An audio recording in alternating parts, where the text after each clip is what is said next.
better, we're just going to run at 30 frames per second. Probably going to do that going forward just with every broadcast at this point.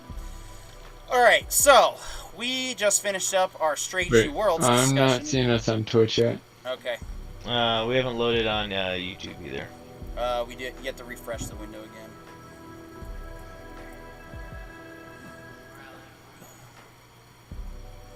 No, it's still thinking.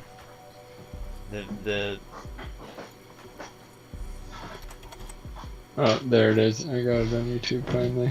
Alright, we're back up and running. There we are back. And we're back on Twitch. Okay, I see us. And we look clean. Sorry about that, guys. Yeah, I'm still getting dropped Technology frames, though, so is I have no idea. pain in the ass.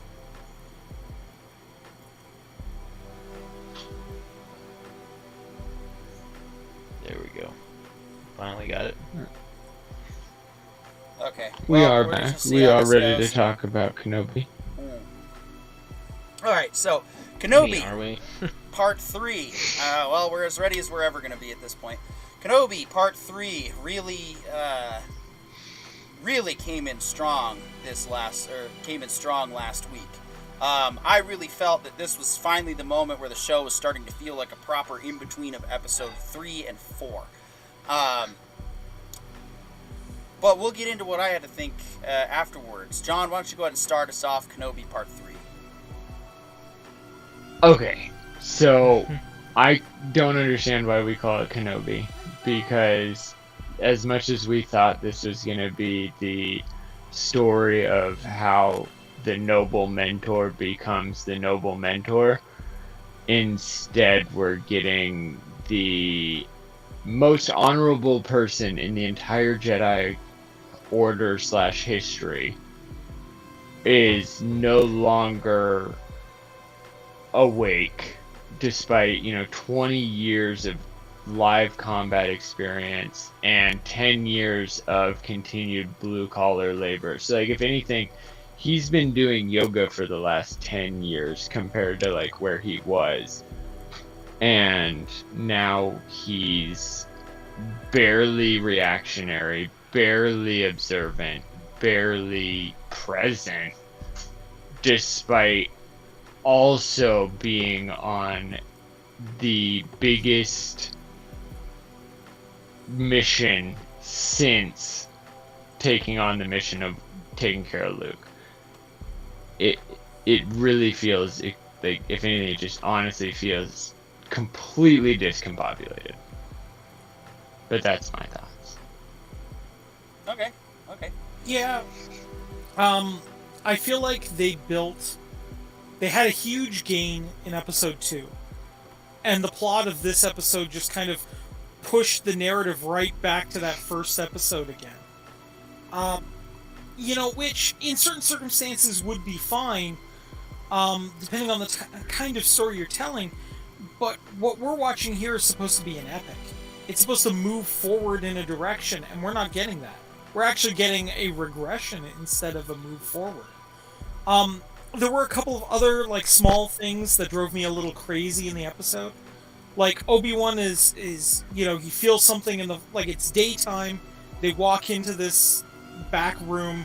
We see them there maybe for 5-10 minutes. They walk back out, and all of a sudden it's night, and Vader's coming in with the night somehow. And I'm like, that is a crazy force ability that Vader is now able to move an entire planet's orbit in such a way that he brings in the night. Now, don't get me wrong, when Vader shows up and just goes to town on this village, I mean, the one thing I will say about Disney Star Wars is every time Disney has put Vader in Disney Star Wars, they've done a really good service to this creature. They've made him legitimately terrifying.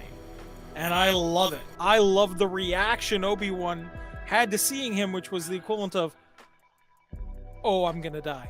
I'm gonna die so hard here. Because, Was it a reaction of, I'm gonna die, or was it a reaction of, oh, he's alive? Well, Because like I think it's both. I couldn't I think it tell might be either. both. Like I right? couldn't read any of it off of Kenobi. I mean, look, I'll take that it's happening on both, but oh man, the just the horror in his, just the horror on his face of, this look of, well, we're screwed. But was at the it very didn't really- least acceptable. It didn't feel like he was showing us horror. It felt like he was showing us fear. Like Right, but like okay, as far so as like I'll just- terror I'll- goes, like terror, like I feel like Obi-Wan wasn't supposed to be afraid. He was supposed to be in pain. Like he was supposed to feel all of the darkness that had happened, and instead what we got was, oh no, there's a bad guy. Well, okay, I will put forward this theory that I've got going, which is the only way I can justify this episode, really.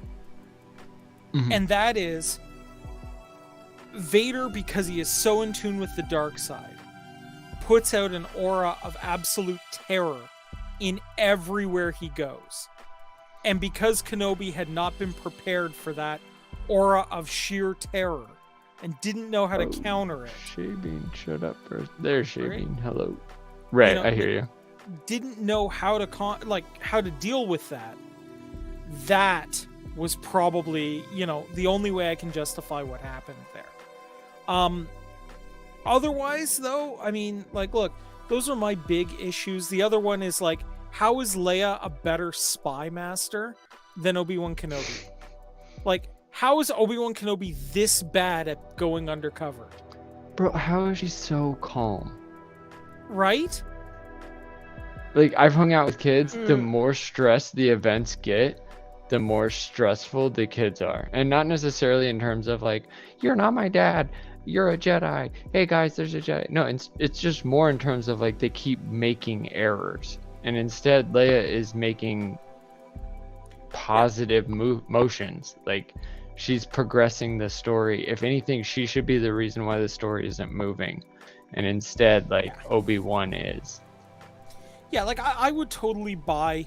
See, I think we would have had a much better situation if she believed Obi-Wan was her actual father from, like, the get-go. And kind of was trying to convince Obi-Wan of this, almost. Like, she's that kind of attitude. That would have been great. In that case, there should have been like 1 or 2 bedtime story scenes where she's being told the stories of Anakin and Obi-Wan, and she's seeing all this honor in Obi-Wan, and all this like education. Like they're talking about, how Obi-Wan's Anakin's master and Anakin's the one being educated, but like the family, the Ortegas, are still sharing Obi-Wan or Anakin's story with his daughter, but at the same time, like, she's interpreting it as Obi-Wan was her dad. Obi-Wan raised Anakin, so he was probably getting ready to raise her. Yeah. And then when she hears the name Obi-Wan, because somebody goes, Obi-Wan, what has happened to you? And she goes, wait, I thought your name was Ben. Like, that would have made sense. Yeah. Like, there were unforced errors, I guess I want to put it as, that in the story that kept cropping up in this episode that just, they kind of nagged at me. Like, I'm all for like forced errors, you know what I mean? Like, where bad luck, bad timing, right? Probe droid shows up, scans Kenobi, right? Like, that's fine. I have no problem with that part of the scenario, right? Or teleporting Reva, though. Yeah, that's the issue. Dude, oh my... Reva's the third sister, right? Like, I'm not missing... Okay, yeah. That... That Tunnel's that like a mile long. Dude, that caught so hard into my mind. As soon as I saw Leia running, I was like, she's gonna somehow magically be there. I just know, like, I already see where you're doing with this, with the videography part of this shot. She's gonna be there, and she gets there, and you hear her voice. And I will admit, like, the setup they do with her right there of like, I relieved them, and then you see the edge of their dead bodies, and she's off screen. Like, that was cool. That being said, the fact that she was there, I was sitting there thinking about it, and I was like, okay, so they left way before her. There's one direction. There's only one way for the tunnels to get there. You would have to go out a side tunnel and then nowhere to come outside of that. But somehow she has managed to get to Leia, who left way before her and is a child that is adventurous and runs and climbs trees and is running through these tunnels, and you beat her there. It would have made way more sense. Get it out would of have here. made way more sense if they'd shown the tunnels as this extreme labyrinth.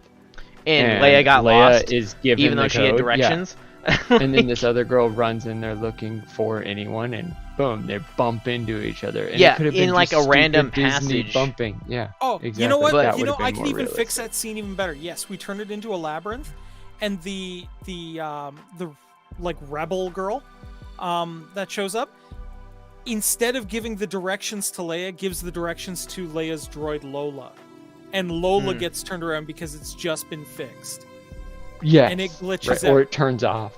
Yeah. Or I could have even dealt with Leia making it to those people.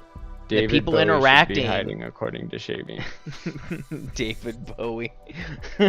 There we go. And Bring like she Labyrinth meets for up real with the into this. people, and as they're like going towards the ship, and they're still like, because they made the point of like, we're not ready, and they're still like trying to finish up the last few things. Then Reva shows up behind and How murks is everyone, because nobody now you have a ready? cool scene where Reva can just wreck everyone present and genuinely terrify Leia, and like sink in the mentalist of this problem of like, this is not this dude that has been showing you around. Bro, this is a person better- who will murder everyone in her way. Like you could have used we had the moment where Reva's in trouble because she thought she killed the Grand Inquisitor, right? Because apparently that's already been fixed as far as the lore goes. He has 2 tummies, so one of the tummies got an owie, but the other tummy didn't, so he's still alive.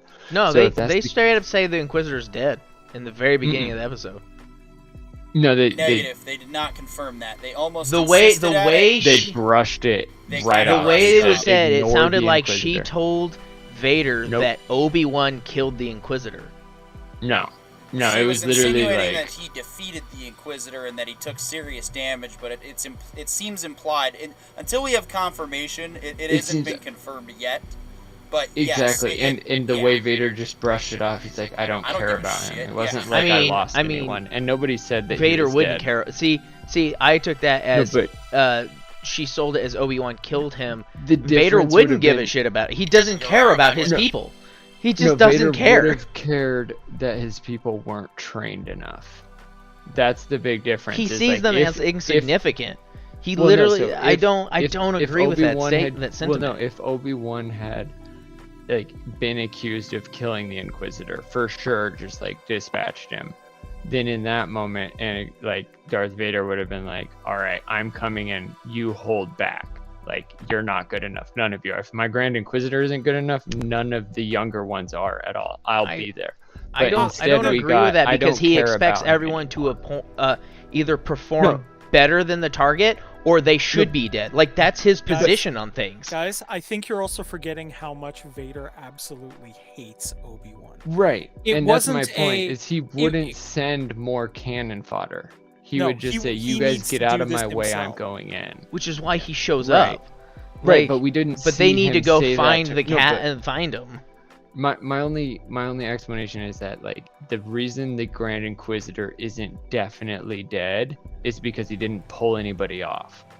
He said, "You guys make way for me." Like I don't think he would. figures that I think the Inquisitor was a casualty, but he's not dead. And while Obi-Wan may be given the credit for making the Grand Inquisitor a casualty, Anakin doesn't care who made him a casualty. He's still alive, so let's not talk about him. When he gets back up to snuff, he'll be up to snuff. And that's everything the kind I've of always brush seen with off that Vader. I got. I don't see, and I just don't see it that way. I fully see it as he does not care about these Right. people. No, They are it's cannon not- fodder to This him. isn't. He this will isn't a literally question of- kill no, them this because isn't they a question of inconvenienced care. him. Right, but that's what I'm saying. Is it would be more of an inconvenience to send more cannon fodder pushing Obi-Wan because then further away. Because Instead, as far as he sees gave it, them they credit need to and track said, "You him guys down. Right, but if they had died in Which the is what he- first which is tracking what he Then, tells experience, then they He didn't would have deserve to kicked be them alive all in the the- first place. They're Right, not and he worthy would- to exist right. anyways. and Like, he would have that's his kicked them position. out of the process. He would Okay, have but- kicked them out, and that's what we're missing. Is he didn't kick them out. He told them to keep doing their jobs because they got close enough so he didn't need to like discontinue their failures. And like I feel like if the Grand Inquisitor had died, he would have kicked them out. Well, he would have said, you guys are done, here's go how- do something else. This is my job now. Here's how I see it. Vader sees the Inquisitors like probe droids. He sends them out to go find the things that he actually wants to deal with, right? And anything below him, things that are like unworthy of his attention, he lets them deal with because he doesn't care, right? Yeah, I feel like that's I feel like hold that's on. making Vader too dark. Like he's dark, but in a extra dark way. Like in terms of this is the guy who literally uses killed kids in people. episode 3, John. right, but he uses people. Before he was fully. Well, hold on though. He also though is going to use the I think the real reason why he didn't want those Inquisitors involved in the fight with Obi-Wan had nothing to do with any of the stuff we've discussed so far. It was primarily because he knows how good Obi-Wan is at screwing with other people. He also has And a if vendetta there's- against him. Well, yeah, but if there's other, like if there's mooks, for lack of a better term, in the way, all they're gonna do is screw up his perfect chance to finally get revenge on this guy. So you guys hang back, make sure he does not leave the planet, keep him trapped here while I finish this fight. Right, and see, I agree with that. My thing though is like that's the thing that they should have done with Reva is they set her up as being the one who stabbed the Inquisitor, right? And like Darth Vader didn't really care about whether or not the Inquisitor was okay, but it really should have been that like Reva was suffering backlash, and the reason why she was right there when Leia got out of the tunnel is because she was forced to stay on the ship, and we just see this whole time where she's just complaining about waiting and I got sidelined even though I'm the one that found him. I'm the one that did us. And we just watch this whole like 5-minute tirade of her complaining, and then also she witnesses a group of escapees board a ship and she goes, oh, that's interesting. And then when Leia's running, and that's the last we see of her for the whole rest of the episode. And then when Leia's running through the tunnels, who does she find? There, the person who connected some dots only saw 3 minutes of. And she's now at the end of the tunnel. Instead, she teleports. Yeah. I mean, like, look, if I was rewriting this series up until this point, I would have definitely made a more contentious relationship between Leia and Obi-Wan, where they didn't kind of bond very well at all. And that way, when Reva shows up and she's like, well, I'm from the Empire. I'm here to take you home. I'm here to protect you. You know, your father has like gone to the Empire, and we're the good guys. We're the special operations team that's going to bring you home. And trying to pull Leia into the Imperial fold would have been a very interesting way to take this, right? It would have been like, no, I'm going to get you home. I wasn't involved, you know, we weren't involved in your kidnapping at all. Right, like just cat's pawing her against against Obi-Wan. Yeah, all right, great. Chris, why don't you go ahead and go with what you did not like about Kenobi, and then we'll shift gears into what we did like. Yeah, you may have noticed I didn't join in the conversation in the last few minutes, and I've had it's taken me a few days to process this episode. Because I really, really wanted to like this episode, and I really love Star Wars. But there was something that happened, you know, during the episode when Obi-Wan and Vader were fighting. I realized that I didn't feel anything. And I know that there's people out there who will absolutely love this episode and will love that fight and love everything about it. But for me, anyways, personally, my own experience with it is I just didn't feel anything. And then I started to think about the episode, and I realized that I didn't really feel anything about the episode at all.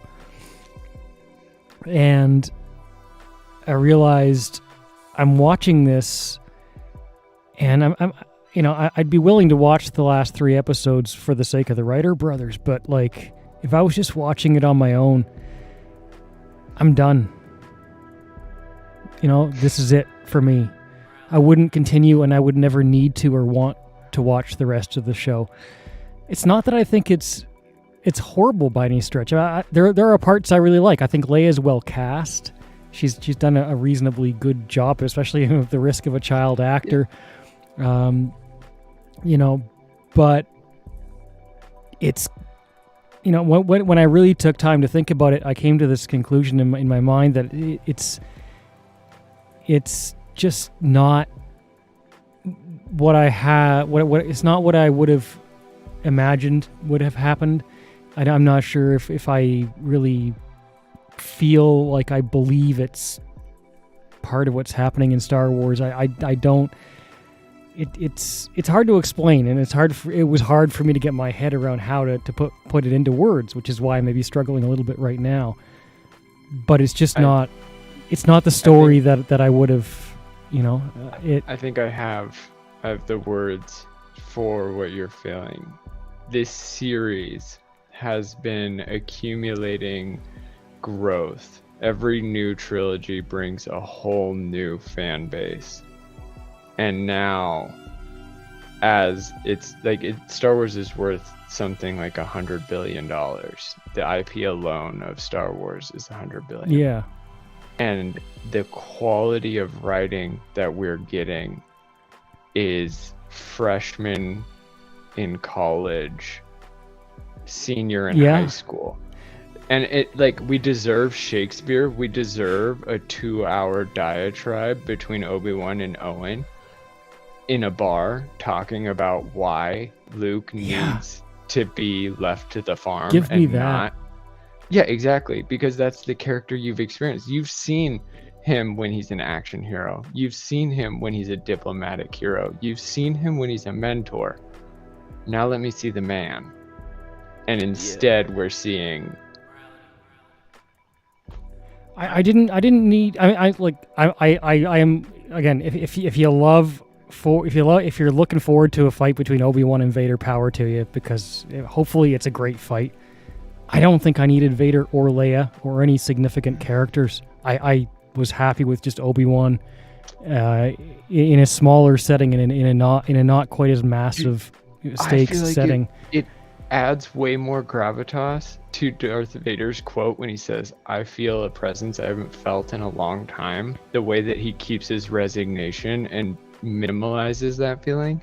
If they had never met since Mustafar, that makes Vader seem way more reserved and way more powerful than ever explained before, especially compared to all of his other outbursts. But now that we keep seeing him outburst, it's like, oh, so he's 1 second away from being Kylo Ren. I'm going to go ahead and we're going to go ahead and transition to what we did like, and I'm going to go ahead and respond to a lot of your guys' points, and I'm just going to give my 2 cents on that. So, can I say one thing first?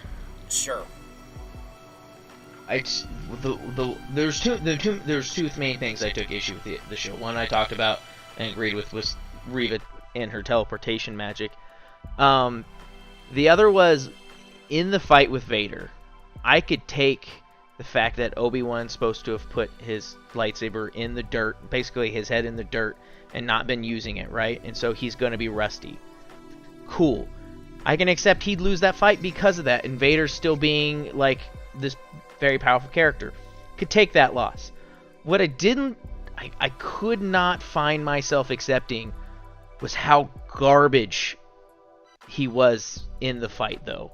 Like, he factually is worse in that fight than the first time Rey picks up a lightsaber in that movie. Okay, I don't want to compare the sequel trilogy just because. I mean, that's fair, but my point is, like, that is the worst example of anyone I have seen in Star Wars to date using a lightsaber. To include younglings, Luke in episode 4, like, just period. He's fumbling all over the place with it. Like, you're not going to convince me that this was a Jedi Master.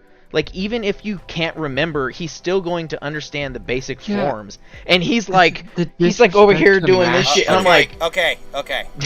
So here we go. So I understand what you're saying, and I understand where y'all are coming from. I understand where the grief is towards this series. As I said before, we are 3 episodes deep. We have 3 episodes left. I understand, Chris, you're a bit discouraged, disgruntled. It's fine. for me watching this, I don't know how, because I must have absorbed what you guys were supposed to feel and kept it for myself. Because that fight, even though I know what the resolution is going to be, I was just on the edge of my seat. I was worried the entire time. I was like, no, he's going to come out of it, but man, this is rough. Now, the reason why I bought it is because you're right. He puts the sabers in the dirt, and he removes himself from the Force to the point where he's only meditating. And I think that the best way to describe Kenobi right now is probably the REM song "Losing My Religion." I think that is Kenobi's theme right now, because while he's saying, I disagree with that. Like, I fundamentally disagree. Okay, can you please with let me finish? Let me finish. Yeah. Thank you. Yeah. God, you're talking over me all night. What he does, what he basically did is he's put Luke as the center point of his protection. He has to prioritize Luke. And so, in doing so, he needs to keep everybody away, including the Jedi. That's why when that other apprentice or Jedi comes to see him, he's like, no, piss off. It's basically what he says. He does that because he cannot let Luke be found. He still thinks that he's going to train Luke, but at this point in time, he's not convinced that it's actually going to happen. Owen has basically stepped in and said, no, you're not training him, you're not doing this, just leave us alone. And he is now at the point where he needs to find his faith again. And that's what we're seeing. Vader, for all we don't know what he's been doing for 10 years. There's the possibility that he's been on ice or the back to tank for 10 years, which, Brandon, if you're still there, I don't know if you had to call away or whatever. He's, if he's been sitting in the back to tank, I would agree with your assessment that he definitely, the fight was a bit contrived. I would agree with you there. I'm assuming that Vader's been out on the warpath, taking out the rest of the Jedi, and so he's been building up his skill by overcoming all these other Jedi throughout the 10 years, whereas Kenobi's literally put his head in the sand to the point where he's not even paying attention to galactic news. Now, I will capitulate here. You guys aren't entirely wrong. It is a bit sloppy to make that assumption that for 10 years he wouldn't know about Darth Vader. It is a bit sloppy to just go with the assumption that he would be so bad at the fight. However, I think that's part of what really is going to put Kenobi back on the right path, though. He's had his butt kicked by his former apprentice in such a way that was pathetic, to where Vader watches him leave in the flames, and somebody else, I shared this earlier, pointed out that the reason Vader decides to let him go at that point is because he's not satisfied with this. Just like you aren't satisfied with it, Brandon. You're basically Vader at this point, watching this fight going, oh, come on, that's it? This is pathetic. And so now, what I hope is going to happen over the next 3 episodes is that tonight's episodes is probably going to be very exposition heavy. It's probably going to be where he, finally finds his strength to come back and decides. 5 is probably going to be the Rocky, training montage where he's going to bust out his lightsaber, do some moves, and we're going to see him, do some force weightlifting.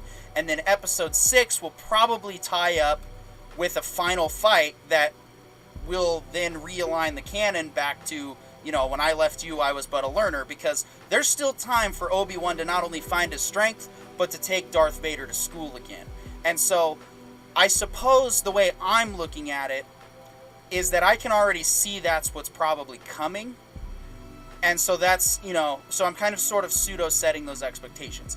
That said, I completely understand where you guys are all coming from. I'm not going to say that you're wrong. Well, I'm never going to say anyone's wrong for having feelings. You can't really argue feelings. However, I'm just going to say, just hold on.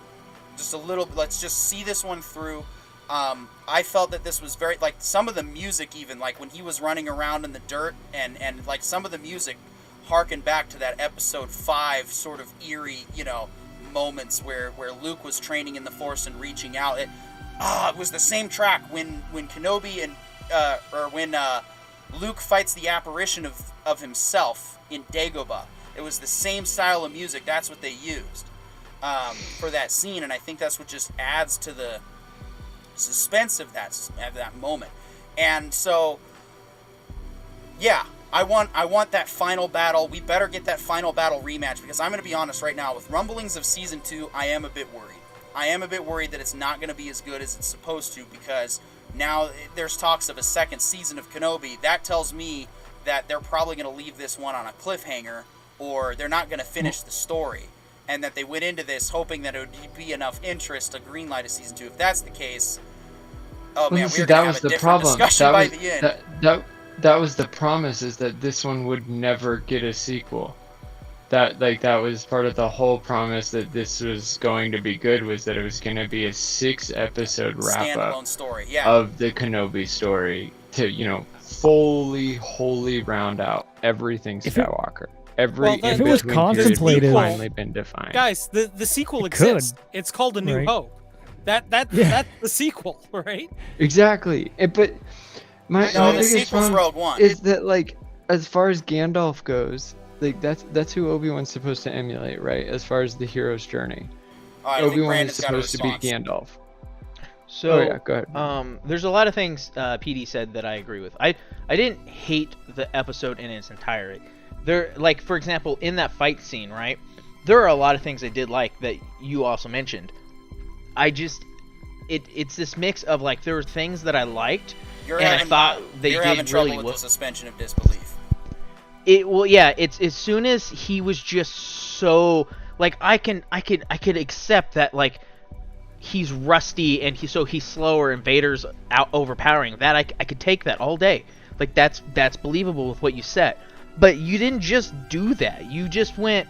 He cut himself off completely and has completely forgotten how.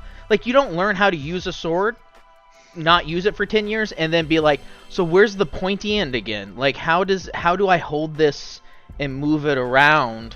Do I just swing a little bit? I do underhand. I'm a ninja. That's literally the only part of that fight that he did that I was finally oh hey, you're finally doing something creative, and I forget what it is, but he uses the Force to do something.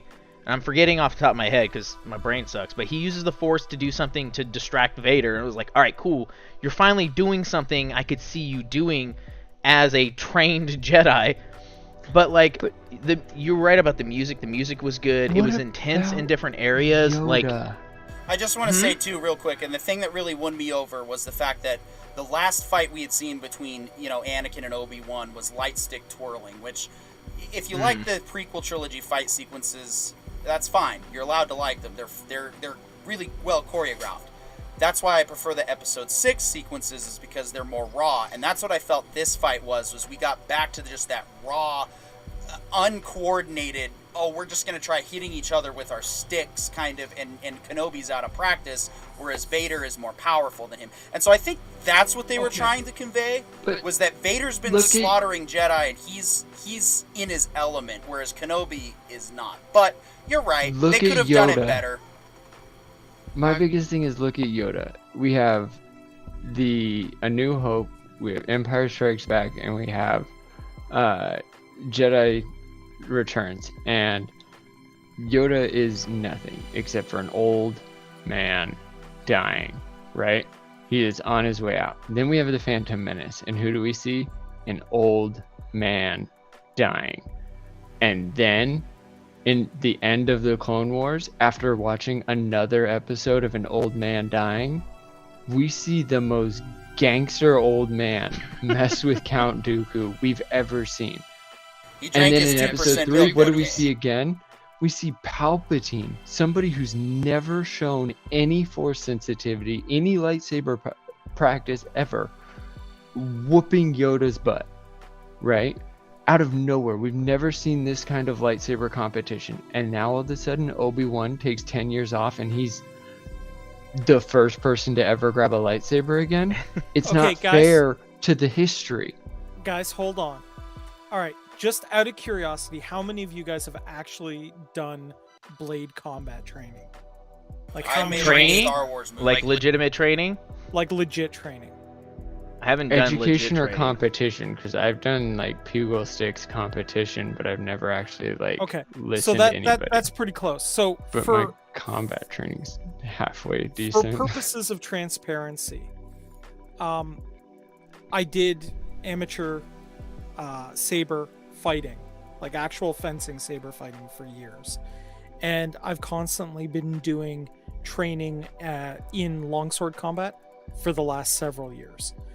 Let me tell you this, after I got an injury that took me out of competitive saber fighting, when I finally was able to get back into a rhythm to start looking at it again, I was absolutely rusty as fuck. Okay? Yeah. I will freely admit I was terrible for the first little while. But the canon shows us that Jedi aren't they're way more resilient. Like Obi-Wan or Yoda and Palpatine were fighting like it was the last fight hear of him out, their John. lives. let me get this out though, because this is an important point. I think that what they were trying to show in that scene, apparent from what the lore states, so much of lightsaber combat, there is a form to it, but a lot of it has to do with your connection with the Force, being able to predict your opponent's moves, to get your blade into a parry position before the opponent is actually bringing down the strike. It's so much precognitive fighting that you're basically kind of playing it out as like a chess game in your mind before the fight begins. Now, there's a couple of moves I saw Obi-Wan's character pull. That switch grip, where he repositioned his hand to better maneuver, his technique is still there. But because he's not predicting Vader's moves, he's not able to fight at that level. I think they were trying to say his technique is there, because I am seeing the technique there as one sword fighter watching another pair of sword fighters. What I'm seeing though is one guy is moving at turtle pace, and like the speed and like the strength of like I don't know, the strength of like, you know, more like toddler strength, versus like an amphetamine soaked circus monkey, right? Like a dude I would never want to, like, just pure nightmare fuel of a guy to fight, because he's huge, he's cybernetically enhanced, and he knows what I'm about to do before I do it. That is not a fight I want to get into on a bad day, and this is like Obi-Wan's worst week, right? But see, that's like the biggest problem to me, is that like, as far as masters of the Force go in visually given to us history, masters can grab it and grab the Force, grab their technique, grab all of their memory, and it's back like they've never left for a day. We've seen it with Yoda and we've seen it with Palpatine. And Yoda was still, Qui-Gon. Yoda was still on the council and probably actively training off screen. To play devil's advocate, though, all those examples never tried to cut themselves off from the Force. Move. No, but see, the only time we've ever seen anybody try to cut themselves off from the Force is Luke.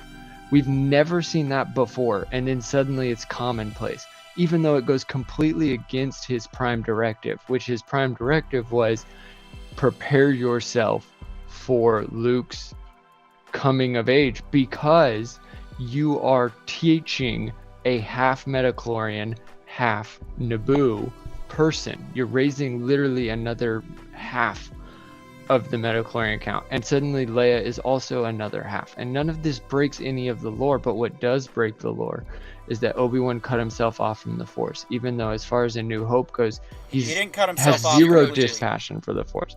Right, Yes, and that's my point, John. That's the whole point of this story, is he's spent the last 10 years living with his head in the sand, mourning the death of his family, and he's not even sure. He's not even sure, but he's not even sure if he's going to train Luke right now. Like, that's the thing. We can't keep looking at this from the eyes of Episode 4 Obi-Wan. We got to see it from right now.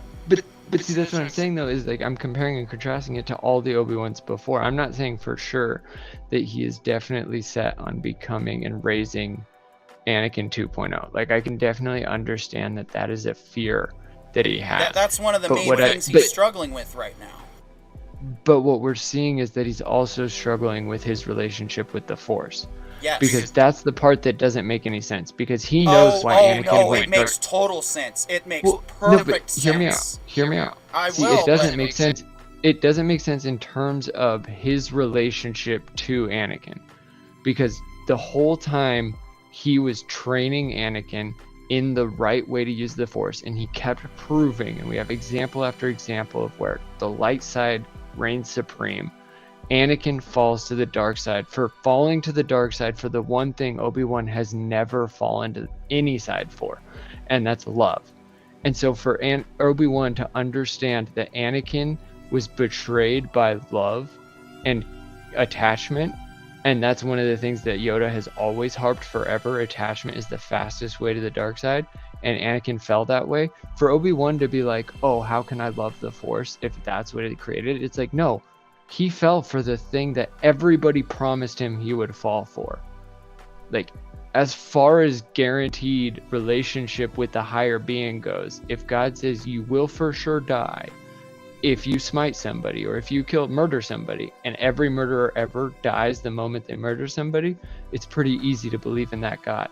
If the most powerful Jedi in the world falls to the dark side because of love, suddenly the rules that attraction play become legit. It's like there is no other answer to it. As long as I maintain this passion, Anakin I didn't will fall be to a the dark Jedi. side because he was in love. He fell to the dark side because Palpatine manipulated him.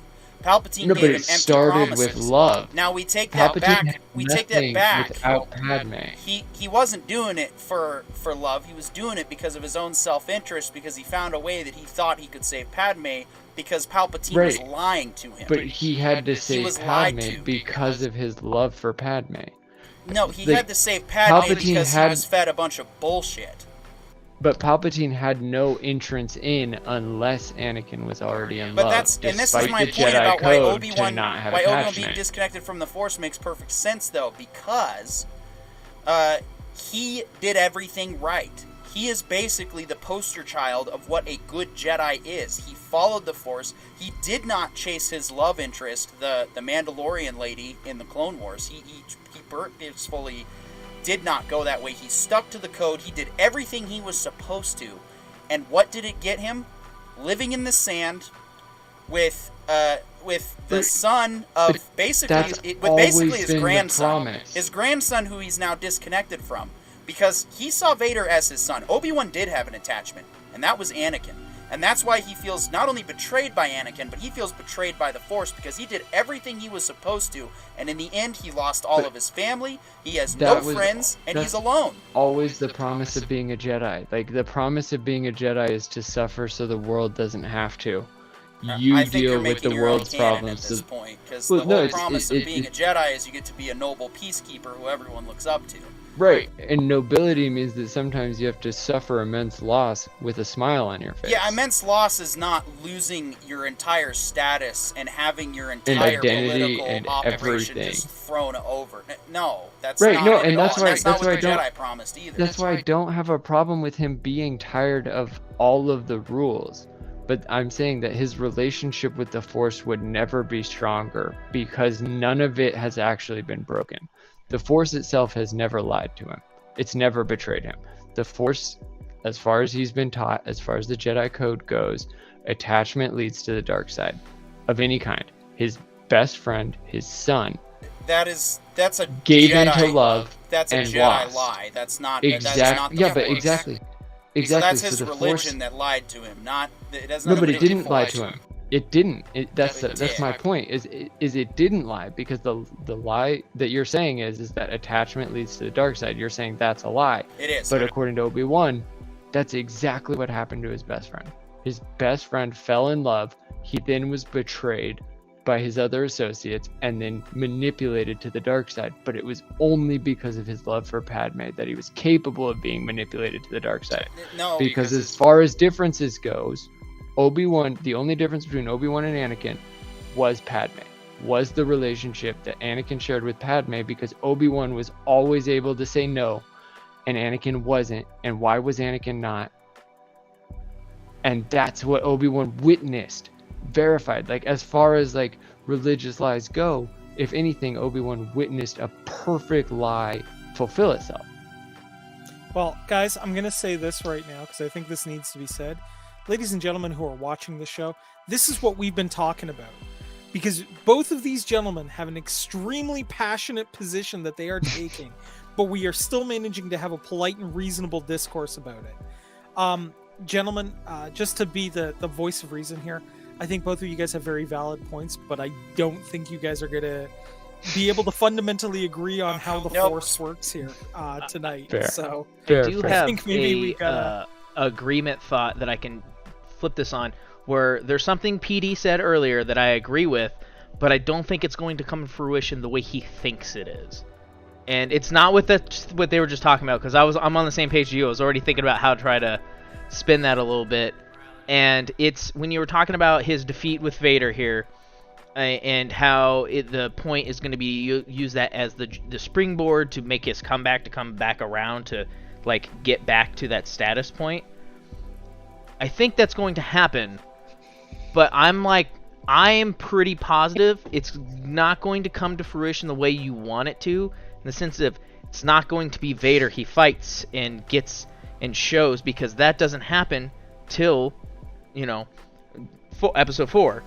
What's going to happen though is I almost can guarantee, because he's so popular, what they're going to do is, because this is supposed to be taking place at the same time as what's the animated one? Rebels. Rebels. And if I recall correctly, in Rebels, at one point he comes back across Darth Maul and they fight, and he kills Darth Maul. It's not this crazy fight. It's a melancholy moment.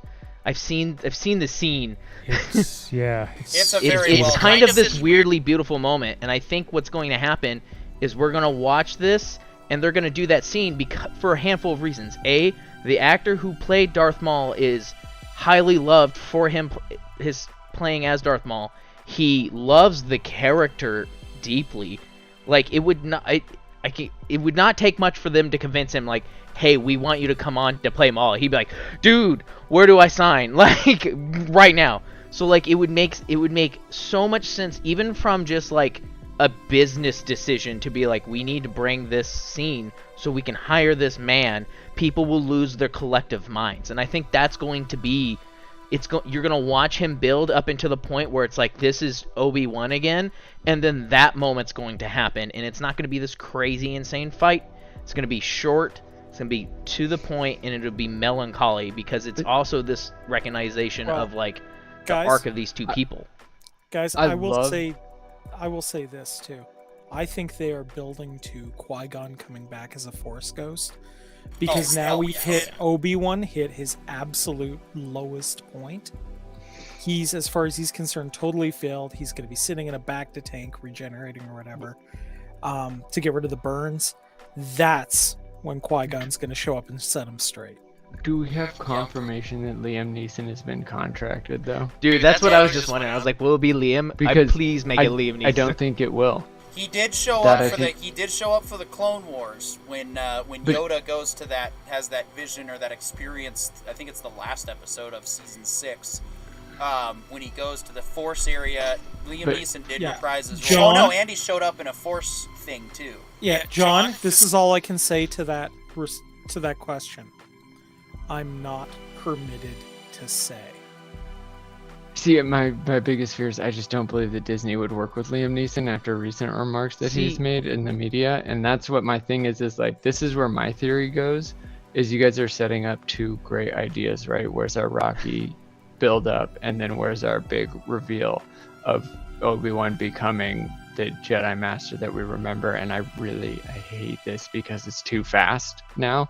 But I really get the vibe that Reva's going to turn sides on the next episode. Reva's going to be Rocky, or Reva's going to be Creed, Apollo Creed's son, and Obi-Wan's going to be Rocky, and Reva's going to go toe-to-toe with Anakin and lose, but do some damage that motivates Obi-Wan, like, oh, I really do need to train Luke, because if I can just teach him to be better than Reva. Yeah, and I think Reva has her own interests. I don't think she's necessarily going to churn, like, full light side, but I think she definitely has a vendetta out for Vader, and she's just using her position. But go ahead, Chris, you had a thought.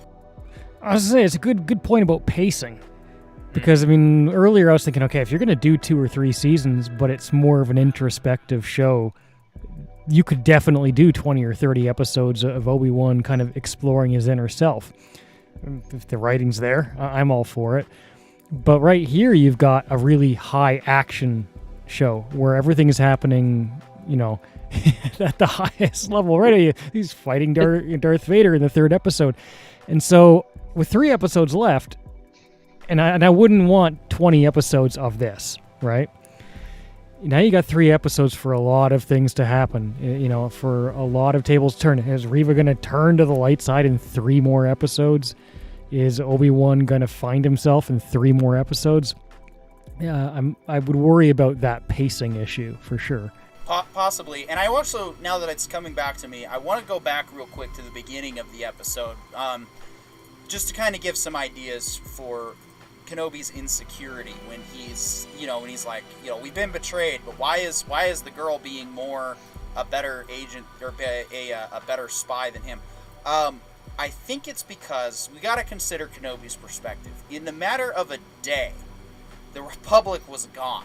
In a matter of a day, he was stabbed in the back, not just by his best clone friend Cody, who just, instantly starts blasting him away.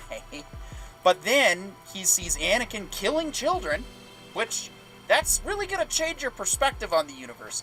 And so I think that's why, again, I think we can agree, good idea, bad execution overall. It could have been better executed. I think we could agree that Kenobi was going to lose that engagement.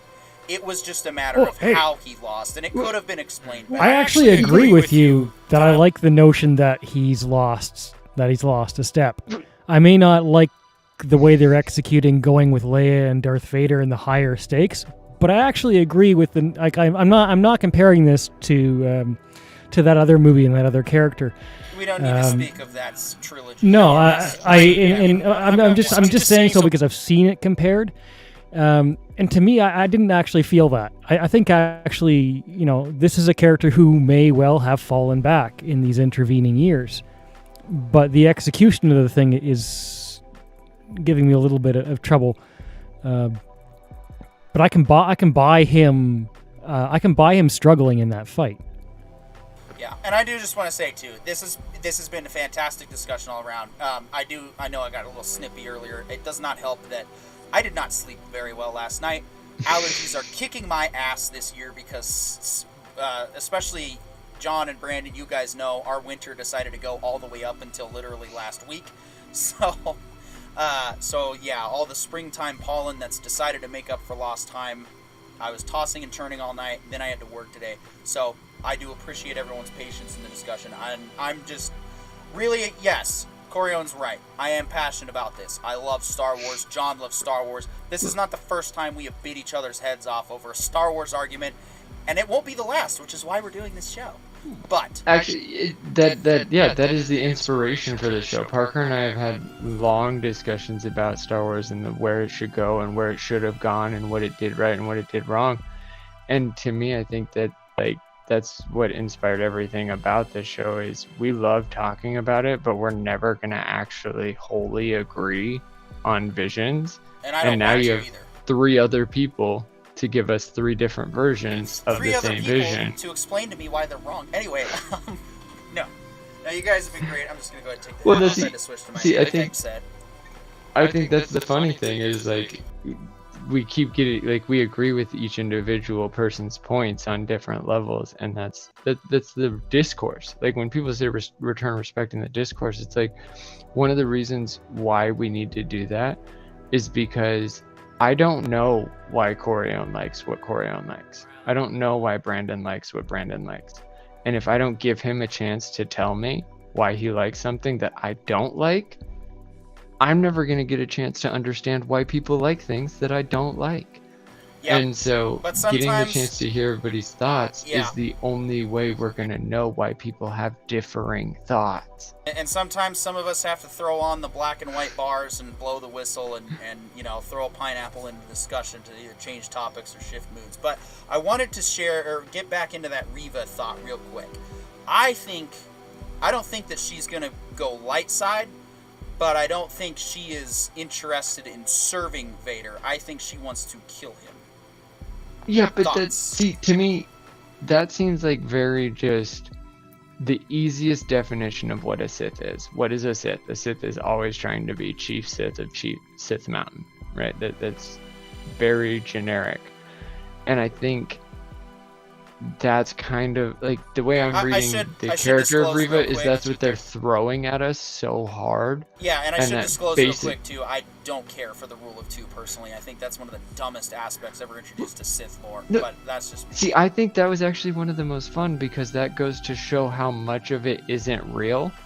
Like how much of being a Sith and being a Jedi is based on legalism, it's based on defined law, and it's not based on any sense of relationship with the Force. Like the difference between being a good Jedi and a Sith is literally using the Force for your nefarious gain. That's it, and that's what it's always been, but they made all these like codified laws that suddenly change the relationship to be more depending on how good you are. Like if you're really, really good, you're going to be a master, but if you're kind of good, you're going to be a knight. And if you're meh, you're going to be Force sensitive. But it's all BS. It's all literally the individual who is Force sensitive using the Force depending on how they use it. And that's what defines whether or not they're actually a Jedi or a Sith.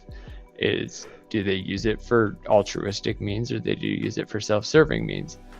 And that's what life is like we all have power, right? And if we don't use our power positively. Well, I mean, ultimately, when you think about it, the Jedi religion and the Sith religion, if we're going to call them religions, are really all about, okay, if you were given the capability to explode things with your brain or strangle somebody with your brain, what controls could society help you put on that so you can still engage in society? If we think about it from that perspective, right? What the Sith are all about is, yeah, embrace the emotional fuel that fuels your capability to control it so that you're using it for control of your own interests. Whereas the Jedi philosophy is you are controlling your emotions so you don't get out of hand and you're helping everyone. So it's selfishness versus selflessness and the negatives and positives of both those philosophies, because there are negatives and positives to both of them when taken to extreme.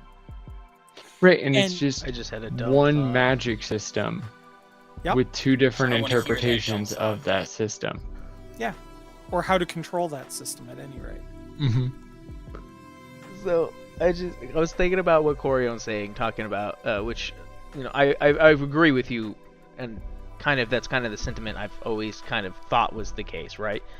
But as you were talking about it, I was thinking about using the Force emotionally charged, and trying to think of like different Sith I've seen and how kind of the emotions they tap in. Usually it's anger and stuff like that, anger and hate because they're so strong. And then I had this dumb idea of like I want to see, you know, maybe slightly nutty to make sense that they're a Sith, but like one that has somehow managed to find and utilize excitement and joy, but it's probably been twisted. And I imagine there are some in like deep Sith lore, but like I've only seen little bits and fringes from that here and there every once in a while. But like just like a twisted and joy, they don't use hate. It's not anger, but they find joy, but because their mind's been twisted, like what they find joy in is kind of twisted. That is interesting. So the Joker with a lightsaber is what I'm hearing. So I've got kind of, but not quite. Like not exact. I'm not saying exactly like Let's So- Joker. Yeah, Yeah, he would but that's never like the use a archetype. lightsaber. Well, That hold would on. be part of his shtick. Well, hold He on. would still I use have the a story 44. for you. I have a story for you, sir. The Vader comic book, the first, I think, first season of the comic book. I don't know how they've broken it up, but during it, Vader runs into a Sith artifact that's a helmet. That it I know turns the one out you is- speak of. That is a gentleman whose power is twisted by joy. I guess that's true. right? So there you go. You have a Sith who is that. He gets I have such heard this joy story out of before. his creations. It's just his creations are really disturbing. That wasn't quite what I was thinking, but you do make a valid point, because I do know what you're talking about. Because that is one of the most interesting ones, because he manages to continuously live through said helmet. That dude's terrifying in his own right. That's you make a valid point there, sir. I do also think Brandon was kind of hoping for something a little more sadistic, though, too. Like, not... Yeah, That- see, I do see the Joker being an actually, like, very apparent a potentially force-sensitive good Sith character. archetype. Oh, Yeah. oh yeah, if he you would think- be yeah, 'cause- ridiculous. 'cause what are you doing? I just want to see the world burn my way. I'm gonna light the entire world and the universe on fire, but it's gonna burn in such a way that I enjoy it. My father was a Jedi. You wanna know how I and got a these bitch. scars? Except You he wanna know doesn't how I have got any these teeth, scars? so it's... He takes the You wanna know how I lightsaber, got these scars? See, puts the I don't know. lightsaber I in my kinda mouth, wanted- and I'm dead now. See, I don't know. I kind of wanted to run into the Sith that's like, you know, fueling his power like from love, like a DC Star Sapphire Sith Lord. Actually, Right? Like, Brandon, that I would be do actually kinda have a cute. story for you. Yeah. Oh, I get. Sorry, I wasn't. Yeah, no, but that's it. So Brandon actually brings a point. When I did my Sith Warrior playthrough on SWOTOR, Star Wars: The Old Republic, I actually played him like full dark side, but I was picking all like the more optimistic and cheery options. So like he comes off like your best friend, and then he kills you, and that's I appreciate that. I'm not gonna get into it here. We can talk to it after. But my current character in a Starfinder campaign, I think you'll all enjoy.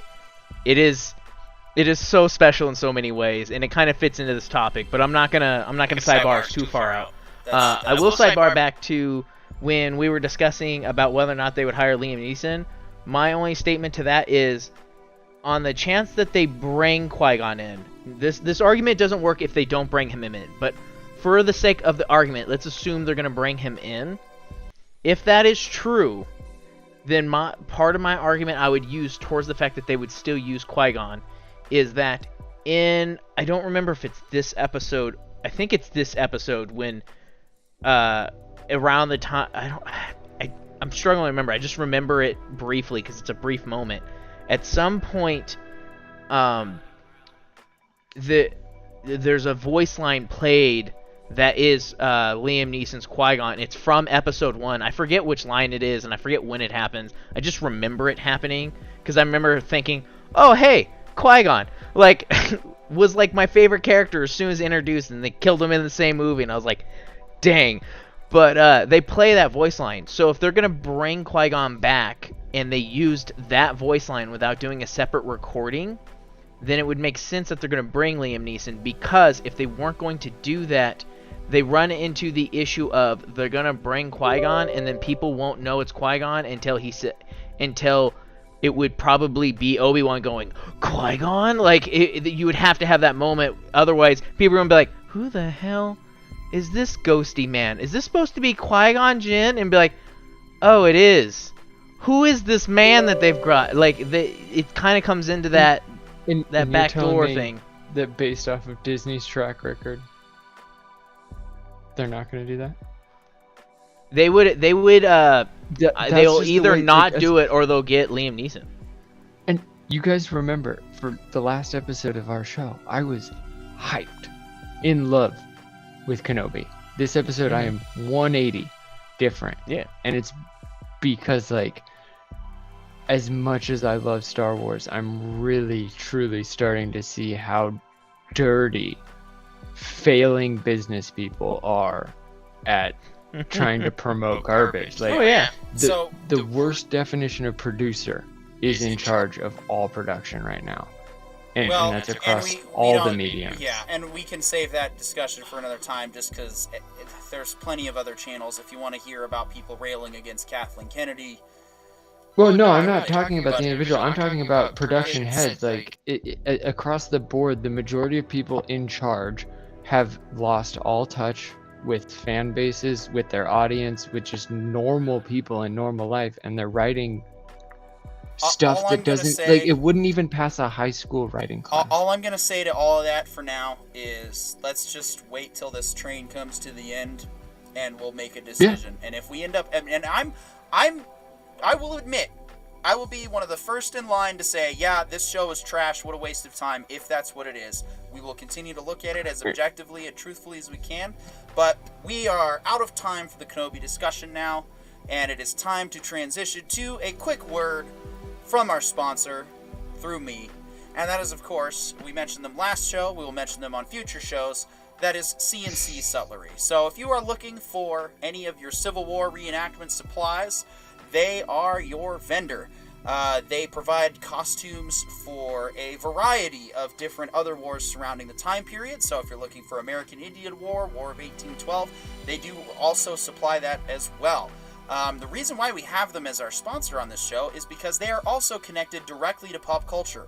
They have provided costumes for the show 1883, as well as the tints in Yellowstone, and a variety of other upcoming productions that I cannot speak on just yet, but when they do come out, we will definitely, of course, point them out. So, cncsutlery.com, they do ship internationally, and yeah, just check out their website. Even if you just want to take a quick look, you can get all kinds of Civil War reenactment supplies. And, of course, if you're a production looking to do any kind of Civil War style production or any kind of 1800s style anything, definitely give us a look at cncsutlery.com. It's and I gotta leave that up there for a replicator second, 'cause, and holodeck quality. Pre-replicator for the and Orville, holodeck technology. I don't think we're going to necessarily... We're just going to leave the general discussion one up for the simple fact that I think we're just going to be bouncing around the place on this one, because I do have some gripes to air, but it's not really a lot, and so I don't want to spend the entire segment. I think we're just going to keep it to general discussion. But, firstly, to bring us into the Orville, Brandon, one of our new dedicated writer brothers, actually decided to make the time to burn through both seasons and to then watch episode 1 of New Horizons. And so we're going to go ahead and just give him the entire screen for a few minutes to tell us your very unique perspective of, because here's the thing, guys, he didn't just, he's brand new into this. So not only is he a brand new fan, he just has it all fresh in his mind. So this is this is a very rare point we're going to make. Go ahead, John. One more point is he has wanted to watch the show in the past, but never had any motivation to do so until we started.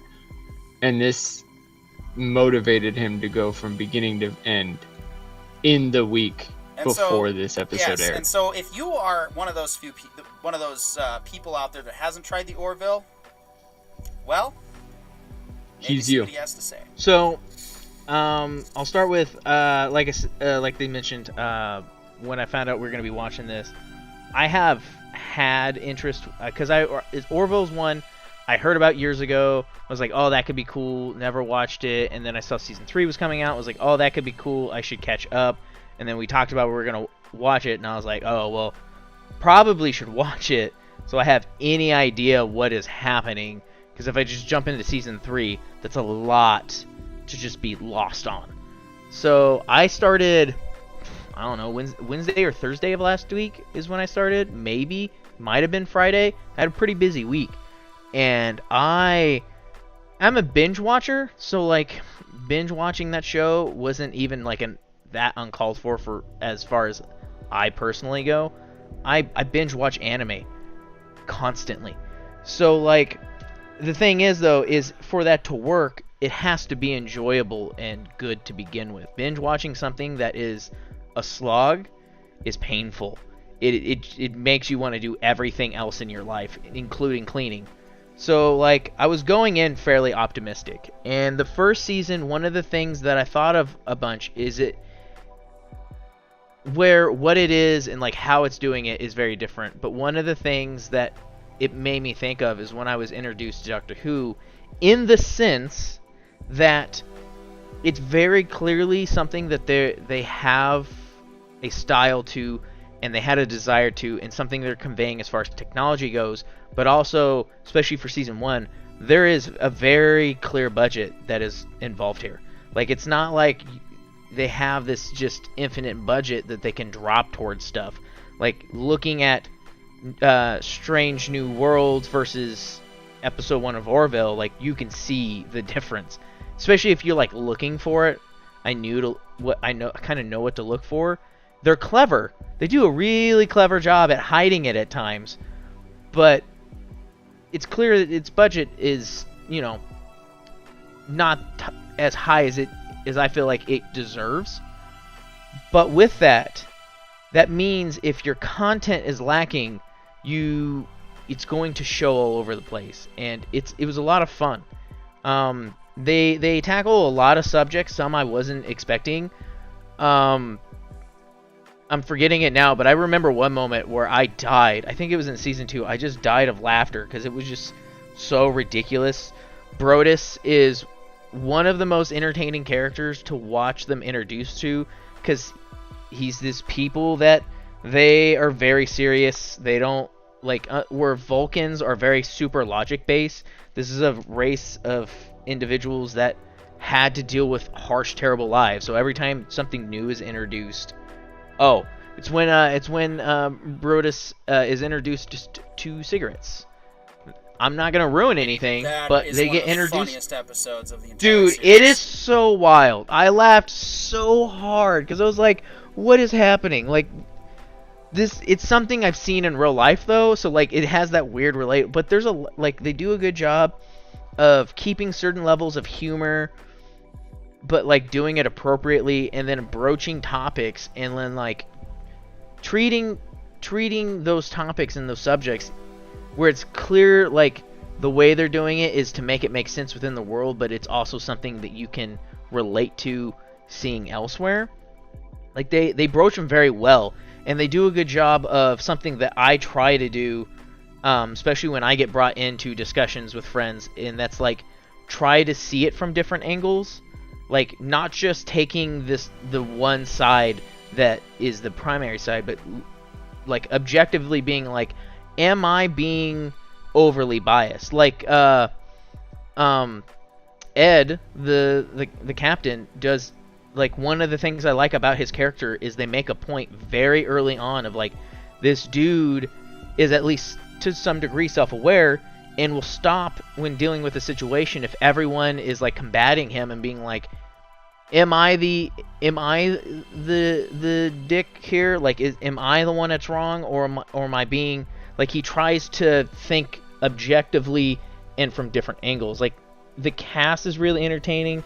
My all-time favorite character is Isaac, who's supposed to be artificial intelligence, but, like, this is one of the areas where the budget is lacking, and instead of, like, trying to do this thing, instead of trying to force it to be what it is, it's just clearly a man in a suit. Like, there's at times I noticed you could see him breathing, even though it's supposed to be an AI intelligence robot. Like, but like it stays, and so like it helps. It's a little bit of that. Like, we have a minimal budget. We could try and waste a bunch of money to make this look real, or just accept we have a minimal budget and use the money elsewhere where it'll be more useful in the long run.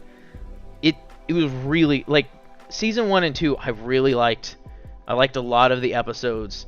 I didn't hate watching it. Like, I definitely, if I had managed to start it even without the show, I probably would have watched both the seasons. The episode 1 of season 3, I liked overall, but especially because I feel like the topic that they broach in it makes sense.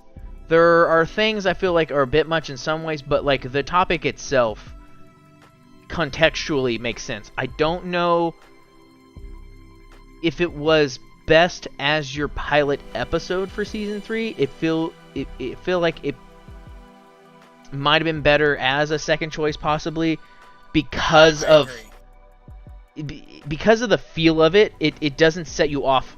It sets you off on a weird foot. It unsteady, rocky first step. Like, the episode's a solid episode. It's not that the episode is bad.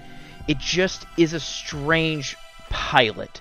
It's a weird story to like. It makes sense contextually within the story, but also it's like that thing of like, if you literally just put it as episode 2, you probably could have been okay still. But at the same time, they want to end the episode with, we're able to go back out. So like, it's hard to then shift that to episode 2, because now you're dealing with this while out in space. But at the same time, it's just like, my feelings on it as the pilot.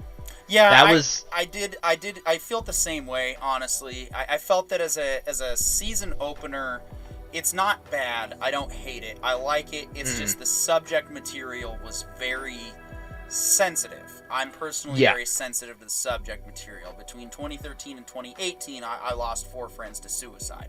And so I felt it was a very heavy subject, and that's what I expect from this show. That, I mean, the 3rd episode in season 1 was something else.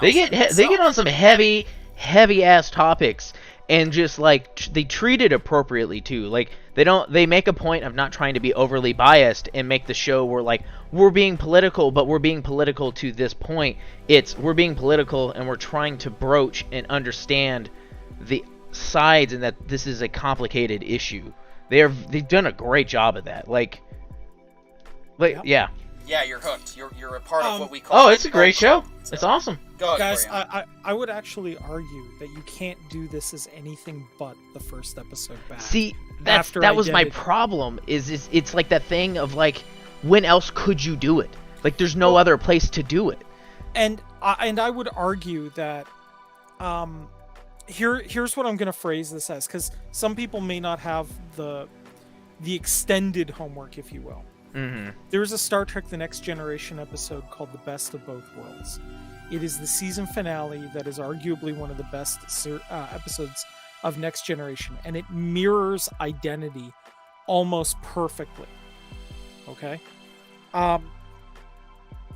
The idea is, though, after the Best of Both Worlds, the season finale and the season opener, because it was a 2-parter, they do an episode where the crew is back on Earth and has to deal with the fallout of the trauma and the terrible stuff that happened as to what happened in those 2 episodes. And that's what they were doing here.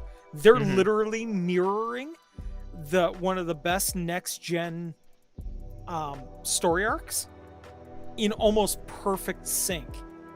But they're doing it in a way that is different from the way Next Gen did it, but it is a mirror of what Next Gen did so well. I do want to say real quick, John, just real quick, and then I'll let you take it. Is that it does, and Brandon, it does flip on a positive though. Yeah. The fact that he did take this much of a risk in the opening episode of season 3 really sets a high bar, and I think we have a lot to be excited for the rest of the season. There's something I want to bring up later, because I want to let John talk and everything, but okay. I do have a thought that the show did cause me to have that I kind of want to bring up at a later note. Okay. Yeah. So what I want to bring up is just really interesting turn of events that's happened for me, because I recently started watching TNG. And I just watched Best of Both Worlds in a row. Like, I just caught up. I'm pretty far into season 4 right now. I just also re-binged Orville, but like, I'm known for binging everything ever. So like, as far as people going, Brandon opening this and his relationship with it is much better than mine, because it's not a weird thing for me to binge anything. I binge billions. Anyway, as far as the difference between Seth MacFarlane's Best of Both Worlds, he did it in such an interesting way that it's a 4-part episode, because we have episode 4 episode 1 where the Kaylons attack, right? We watch them attack. Episode 2, the Kaylons have an attack, or episode 2, number 1 is younger and on board the ship and falling in love with the captain, and the captain is having all of the emotions back right at their original vibes, because his emotions have never actually gone down, right? Like, he's always just been sad that he doesn't get the love of his life, but in reality, she's still the love of his life. He won't let her go.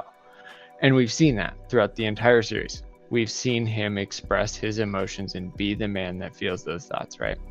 Then episode 3 is the Kalons have long since attacked, and he was never the captain of the Orville, and he was always lost in space, right, with his best friend, who was his best friend at episode 1, who has been his best friend the entire series.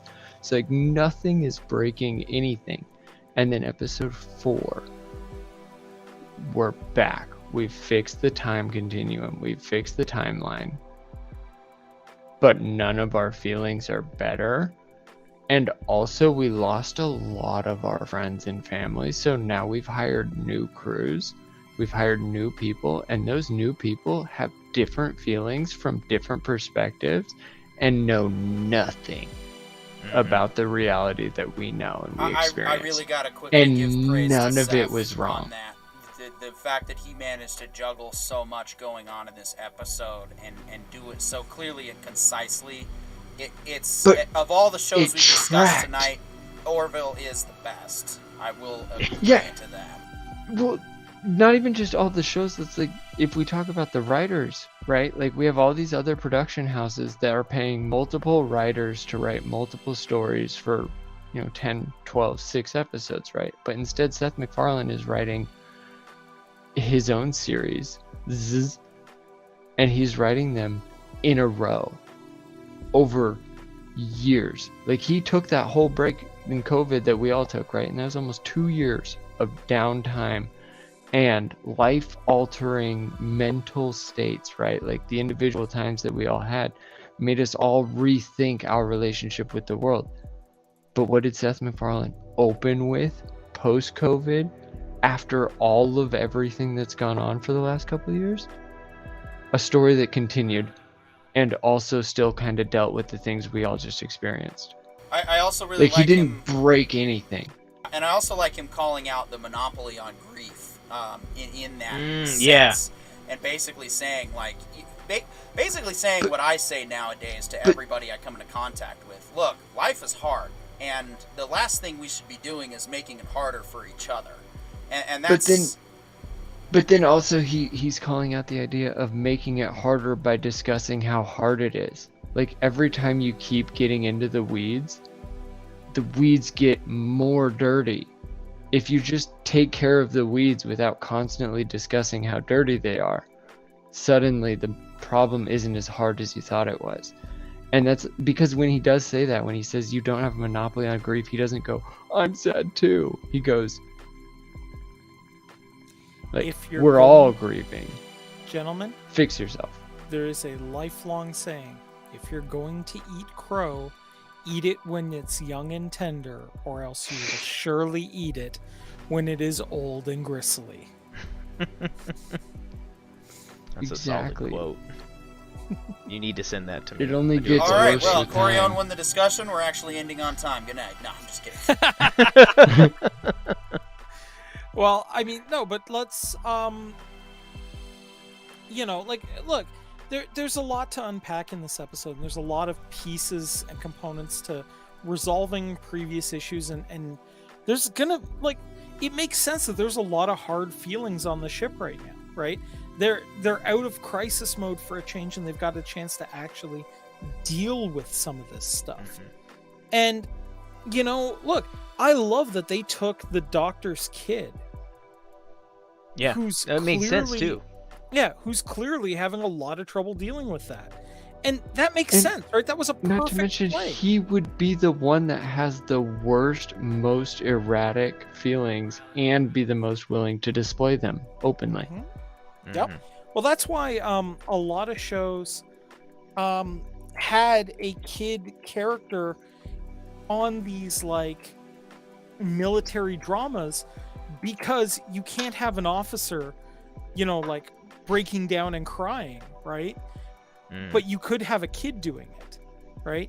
You can't have, Captain Picard flipping out and panicking because nanites are taking over the ship. but you could have Wesley panicking, right? That's the idea of why they used to do that. Now we're a little more open, right? Like you can do that now. So I think that was good. I also think that, look, there's also another saying that, I'm surprised didn't come up. And it's actually a line from the movie The Crow. And it can't rain all the time, right?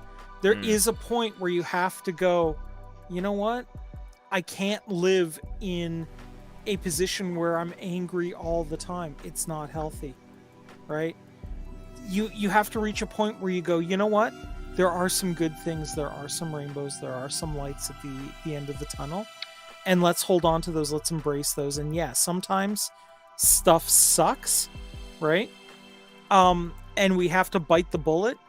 But I mean, look, I am really surprised that Mercer didn't bring up the argument of, we've already, as human beings, long ago set the precedent of we may really despise certain scientists and certain beings, but to use the research that they did, we have to make the decision of, yes, these were terrible people, but this research contains value so that we don't wind up in this situation again. Yeah. And that's the age-old question separating the art from the artist. Like, as far as the history, the question is not whether or not those people solved equations. The question is whether or not those people were good. The equations work. The information works. Who found the information is despicable, but at least we can thank you for something. Well, we don't have to hate everything. Like, we can actually parse this. We don't have to be black or white on every individual person. Yeah, given family history and everything, I've got kind of a dog in this race, and the way I like to look at it as, even unwillingly, these people gave their lives to advance humankind. And it would be a sad memorial if we chucked their gift of their life out the window and ignored the advances that we got from it. If anything, I'm not celebrating the person who wrote the paper. I'm celebrating the people that gave their lives for that paper. Yeah, and there's even the thought, a thing that, it gets brought up, but it kind of gets dismissed as an argument point in the show, is like the point of, like, it's not even like with Isaac where it's not even, it'd be one thing if, like, he also went on this crazy murder march with everyone. He was present. He had been feeding them information as he was supposed to do, and with the knowledge that likely nothing would come of it. But, like, also he does something in all those events that allows people to make it through anyways. Like, and not to mention, he takes out the entire Orville worth of Kalons, which were a lot. There was a lot of them on that ship. Not to mention, he didn't know what he was doing until they told him, and they're just mad at him because he was dispassionate when he told them. He's like, well, yeah, turns out that's what they were doing. Like, he's like, but hey guys, it comes to the I was prejudice hired thing. to join and work for you and learn about humanity. And then he goes, oh, by the way, there was a fine print that they didn't tell me until just now, and here's what it says. We also wanted to evaluate whether you should be allowed to be alive. And he's just expressed that he just found that out, but being like the Kalon that he is, it was very binary, and people are like, what? And he's like, yeah, I'm surprised too. Yeah, with that though, they do make the point, a pretty heavy point of, like, they inadvertently make the point without, like, directly saying it, and that it's definitely about the argument of racial bias. It's the association, like, you are of these people, so you are my enemy. And it's like, no, I'm not. Like, I helped you. Like, I sacrificed any hope of ever returning to that to help you like make it through the and day. that's the crazy part, is they also continued that idea of racial bias. Is that like when he woke up and he went to thank her, she said, "I didn't do it for you." Well, I mean, Like, to be fair, I that did it that for harkens my to the point race. of Well, no, Um, like it goes back to like, how do those racial biases continue despite people doing good things for other people? And it's like, well, they don't necessarily do them for the people you thought they were doing them for. They do them for their own other feelings, and that's what it showed. Is this lady was able to separate her racial bias, do something, but then still grab that racial bias on her way out. And that's how it continues. Yeah. I mean, look, there's also another point to it that another Star Trek Next Generation episode actually made, where they have the one captain who is O'Brien's previous captain, who's gone on like a one-man war against the Cardassians. And there's a point where Picard goes, you know, I think that sometimes hatred becomes like old leather.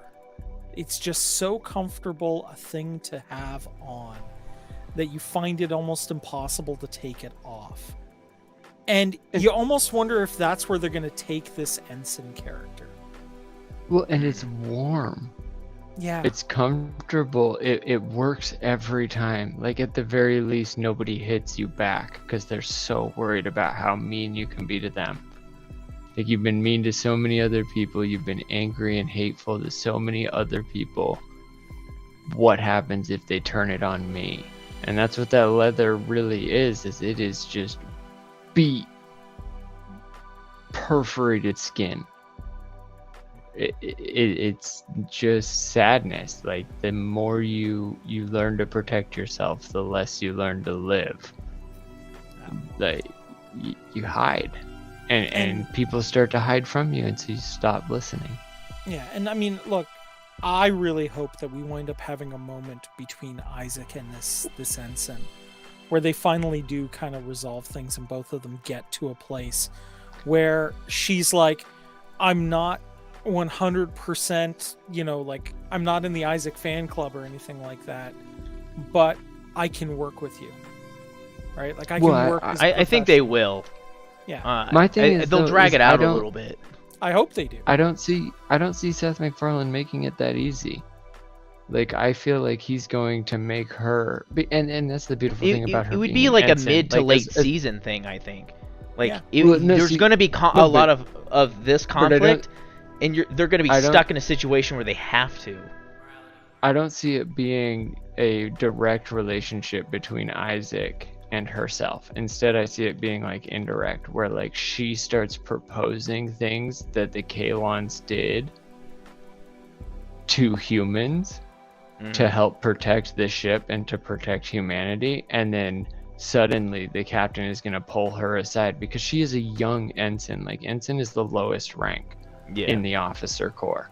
And so as an ensign, she is literally our newbie, our first real newbie, because like, as far as every other character in the show goes, they basically understand the world that they came from and the world that they're going to experience. Like, they're pretty established. For now, like, for the first time, we have a post 9/11 like military person, somebody who grew up experiencing 9/11, wasn't old enough to join right away, but ate all the propaganda, ate all the experience, and maybe even experienced something like the Boston bombing, something close to 9/11 to some degree, right before they joined the military. And now they're an ensign on a starship. And I think like the way Seth MacFarlane writes is, I feel like that mid episode that we're gonna get is not going to be Charlie being, oh, I understand you, Isaac. Now I can learn to meet you. Instead, Charlie's going to become Isaac. She's going to start to vote for things that the Kaylons were doing to humans. And that's when Captain or Number One are going to take her aside and be like, do you not see how much you sound like a Kaylon right now? And then that's when she's going to start to realize her relationship to Isaac. And then also, like, I think what we're going to get is bits and pieces of her hearing Isaac's journey. Like, she's going to be like, wait, I thought Isaac was just didn't care about anything. It's like, no, he protected those two kids for like 3 days on a hostile world. And like, she's going to be like, wait, that doesn't compute. Like, and I think that's the journey we're going to go on. She's going to become the Kaylon. Not so much. Dude, I had never considered that like post 9/11 analogy there. Oh, That is really cool. Thank you for that. That is something I hadn't thought of. Well, dude, if it you makes look at a sense. lot of American lore, I didn't know about it either, but somebody said that was Zack Snyder's original intent with Batman versus Superman, was that Superman was the rah, rah, rah, America go post 9/11, and Batman was the you can't handle the truth. People have to do dark so that people can sleep peaceably at night. And that to me is like when I started realizing that like directors and writers taint their work with reality as they experienced it, and a lot of Americans, especially the people, you know, taking over the writing staff, are 9/11 kids, and we all had different relationships with it. And you can see the ones that like grew up near New York and grew up actually close to ground zero, and their relationship is so much darker, whereas kids like us, like me, I grew up in Idaho, so like I have no relationship to what happened in New York besides what I saw on the TV. And then the way I was raised to love Americans, like those kinds of things affect my relationship with how those people feel. But in reality, they feel it a whole lot darker than I ever could and ever will, because I didn't actually witness the chaos. As far as Boise's concerned, I missed a field trip. You know, I mean, like, yeah, I mean, so, for me, it was kind of wild. I was actually starting at NYU that week. see, that's real. Yeah. That's close. That's ground zero. And so, like, your relationship, is that what sparked your interest in the military, or were you post-military Well, going to my NYU? family is. My mom was Navy. My dad was Army. The one thing that they could agree on together was that the Air Force sucked. You know. But The you know, reason I well, posed that question you know, is because it felt like No, you're right, closer though. towards the end of the 90s, the majority of media was saying that if you join the military, you're literally just becoming a sheep to be tested on. Like, you're never going to be a hero because there's no war to go to. So I wonder if that affected you and your parents before 9/11, and then you experiencing 9/11 were like, okay, now I'll be a hero. I mean, like my family had a huge military heritage, but for me, what I took away from 9/11 was, as kind of the outsider that got to see the aftermath and everything else going on. Also, for the record, being on a student visa, when that's how the really terrible people got in, being on a student visa in New York at that time was an interesting experience. But for me, it was an outsider perspective, and it was really weird because I guess the best way to put it is, it's the first time I'd ever seen American confidence shaken, I guess, is the best way for me to explain it. Like, everyone was kind of walking around in this fog of they're not sure if the fight's coming to them suddenly. And then came the anger and the need to strike back. And watching that all occur in real so time. Weird. It was fascinating. And also watching, like, communities that were completely separate, that completely would have nothing to do with each other, suddenly for the first time coming together and all agreeing that, hey, you know, we may not always get along, but screw those guys. Right? Nobody should have done that to you. Yeah, exactly. That was something Yeah. that was interesting See, for me to watch. The reason why I say that's so weird is because, like, from my perspective, the moment we saw that happen, it was like, all right, let's go. Like, the dog started barking. It was ready to start packing up because, like, being from a hick town, that's the only other option. It's like, you'd be a farmer or you'd be in the military.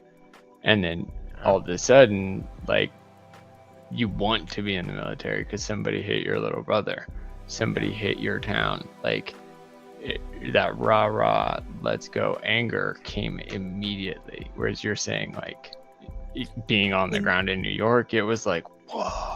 There was then they got angry. Yeah, there was like this shock period, right? Where they were sitting there going like, I guess the best way to put it is, it feels a lot, and again, this is an outsider perspective. And I also want to say that it speaks to the resolve of the American people. Because you said you were there. Well, yeah, but were you on the ground when it occurred? No, I was actually supposed to start school the next week, so I hadn't actually moved down to the brownstone I was going to be staying in. So literally I was packing my bags and watching the news and going, well, I think classes are going to be a little delayed. But by the time I got down there, which was probably about 2 weeks later, because the borders were closed for a while, there was this shock, and there was this collectivism. There was this moment of like, okay, guys, it is actually possible the enemy will get beyond the gates, right? It was that kind of moment of shock, followed by New York kind of getting on the bandwagon of everybody else of, okay, we can't let this keep us down. We cannot allow this to stop us. We need to come back. We need to hit them hard in response. And we also need to rebuild and come back stronger, which I will say for the record of the last day of my schooling at NYU, that's what I was seeing. I was seeing that, for lack of a better term, America resurgent kind of energy, right?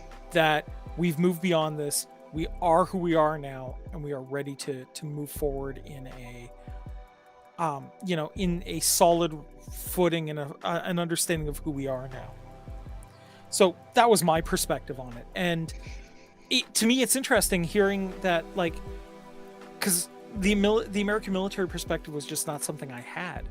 So hearing that there's like this major culture shift between pre 9/11 soldiers and post 9/11 soldiers is fascinating to me. I know after, so it really depends on the branch. Like I've met a few people that were in the Marines the entire time from the Gulf War all the way up until they got out right around when I got in. And I met a few people that were in during the Gulf War and then got out after the Gulf War. And so I met quite a few people from quite a few different backgrounds, and there was a lot of this there's this motivation, and almost all of them felt like it was artificial. Like, as far as most people go, the idea of joining the military is like, how do I become the most anti-bully? Right? Like, how do I do the thing that stops the most bad, making me the most good, but also not having to be nice about it? Because like a lot of people don't see the military as being this experience where you become a good guy and you're like the Jedi and you're, super logical and quizzical, and like, instead you're the kind of guy that will punch a bad person for no reason. Like, you just know they're bad and you're going to hit them and you're going to hit them hard. Right. And that's like what the military was meant to be. But then when we see like what happened with 9/11, it suddenly became like, no, now you are the hero. Now you are the noble warrior again, because now you have a noble cause. And that sparked a lot more people to join. But then by the time, like, when I joined, that noble cause was for like the least ambitious of people. Like, as far as nobility goes, joining the military was going back into gonna go join the angry people to be angry legally. And that is like what we're kind of seeing in a lot of our media, is that like the amount of people who care about the military, who care to take the time to learn about the military, especially like when you compare it to the last two books we read, right? When the Forever War and Starship Troopers, their relationship to the military is by the numbers. They know exactly what they're talking about. Reacher, they never mess with ranks. Lee Child never gets Reacher's ranks wrong. Any rank that he interacted with, it's in accordance with the UCMJ, right? And those levels So, of relationship with. But yeah, I think using pulling it that back as to a the- spring, I was gonna say using it as a springboard, talking about the military ranks and referring back to ensign on the ship. I think, and I want to say Coriel mentioned this a little while ago, but my brain sucks.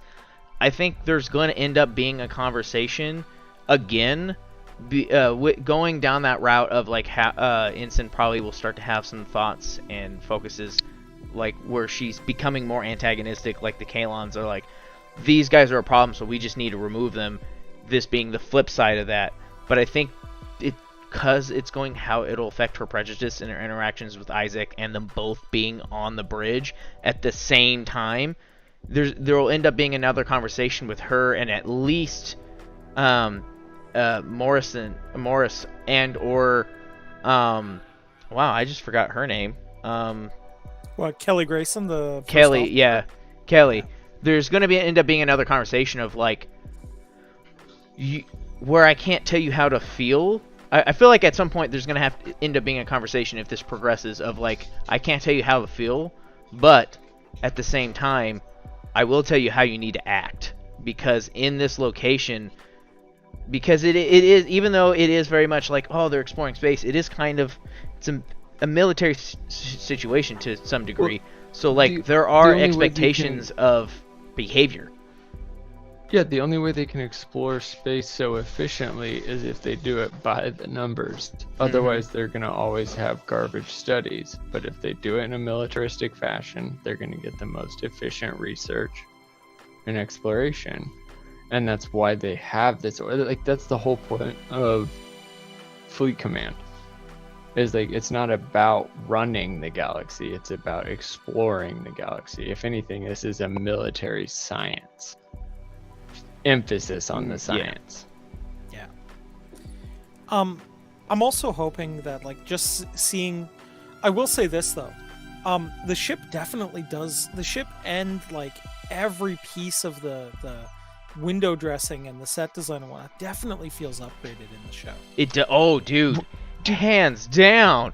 Oh my god, yes. What did you guys think of how that's like, that was part of this, like the whole real, like the reason they're in space dock is to upgrade their ship, which is simultaneously like a show of their budget, which is simultaneously the reason why this episode had to be the first episode.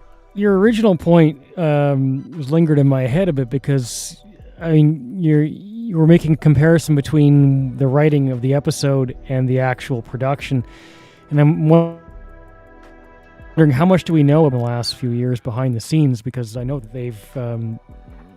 they had to shut down production a couple of times. Was there a lot of change in the crew and the cast? Did they lose people? Was there turmoil? Was it positive? Well, we know they for sure lost Norm Macdonald. Yeah. I mean, I'm just wondering how much the season might reflect on their own experiences. Well, that's an awesome question. I know, like, PJ from Orville Nation, which all of you should be subscribed to. If you're not, go do that right now. Just pause us, do that, yes, come right absolutely. back. Absolutely. But and while you're at it, Maria from TNTelly as well. But anyway, he would know better, but my understanding is they more or less managed to keep the crew together for the most part for the show.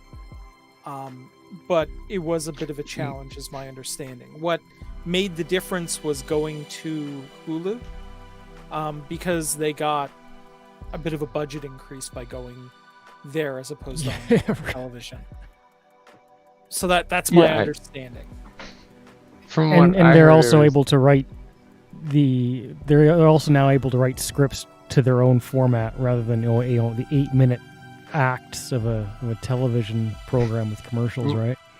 Yeah. So from what I've been listening to, just one sec, on the writing part, from what I've learned from majority of reviews and people talking about it, is they're saying that they've already written and mostly taped season 4, because like they were mostly done with season 3, and then they had to break up, and then based on slowly getting chances to get back together, they were able to tape a lot of season 4 in between, and then Norm Macdonald passed away somewhere in like the middle of taping season 4. That's what I've heard. So That like a would be lot awesome. of who they could retain, they did retain. And for how long they retain him is possibly all the way to the end of season 4 already. So, I pulled up Orville Nation, and because I wasn't subscribed, but I pulled him up, and as I went to click subscribe, the first video that pops up for him is from 2 days ago, and his title for it is Sunday Night. Let's go! Yes. Yeah. That I won't lie, that moment, like I liked like the him trying to be like, I need to hang out with some people, So and hard. and Brodus being like, I do not think you'll like it. This is not a game for humans. He'd be like, come on, he started tossing. He was like, so what? We just, oh my god, let's go! It just like the sheer excitement on the two of them was just so glorious. It was like, you have nailed this. This one moment fits the group of characters you have here, because it would be Ed who holds on to it because he's like, so wait, is this just hot potato? That's clearly where he was gonna go with it, and then a blade was through his hand, and he's just like, oh my god, what have I done? Of course it would be a bloody sport. Well, I mean, but that's part of the fun of those characters, right? Like, Yeah. Straight up, the Mocklins are probably, in my opinion, if we're gonna take a look at Seth's contributions to science fiction, the Mocklins might be possibly his greatest contribution, in Dude, terms of uniqueness in the writing. like they are so entertaining in some wild ways because they're blunt, like, and like they are curious about things, but I will say, like, some of the ones that really deals into some of their really strong social stuff, he does very well, like broaching that subject. Yeah, I want to Right? jump in and piggyback on that real quick, just because I completely agree. They are probably one of the best races added into all of sci-fi-dom, because they are just so polarizing in of themselves. And I don't mean just in their social issue aspects. I also mean just as an entire concept, from urinating once a year to the It's a whole event. Just that, oh my gosh, him smoking on the bridge is probably one of It's the a funniest, celebratory. funniest moments dude, in all of sci-fi history. Holy shit, that the was reason No, they the had to quit mustache. smoking. Dude, The no, whole it's reason right. they had to The quit mustache smoking? is hands down my favorite thing, especially because it worked so well. It was that thing of like, Yes. I saw it and I was like, if this man in real life doesn't have a mustache, I'm now unhappy, because that mustache is so powerful.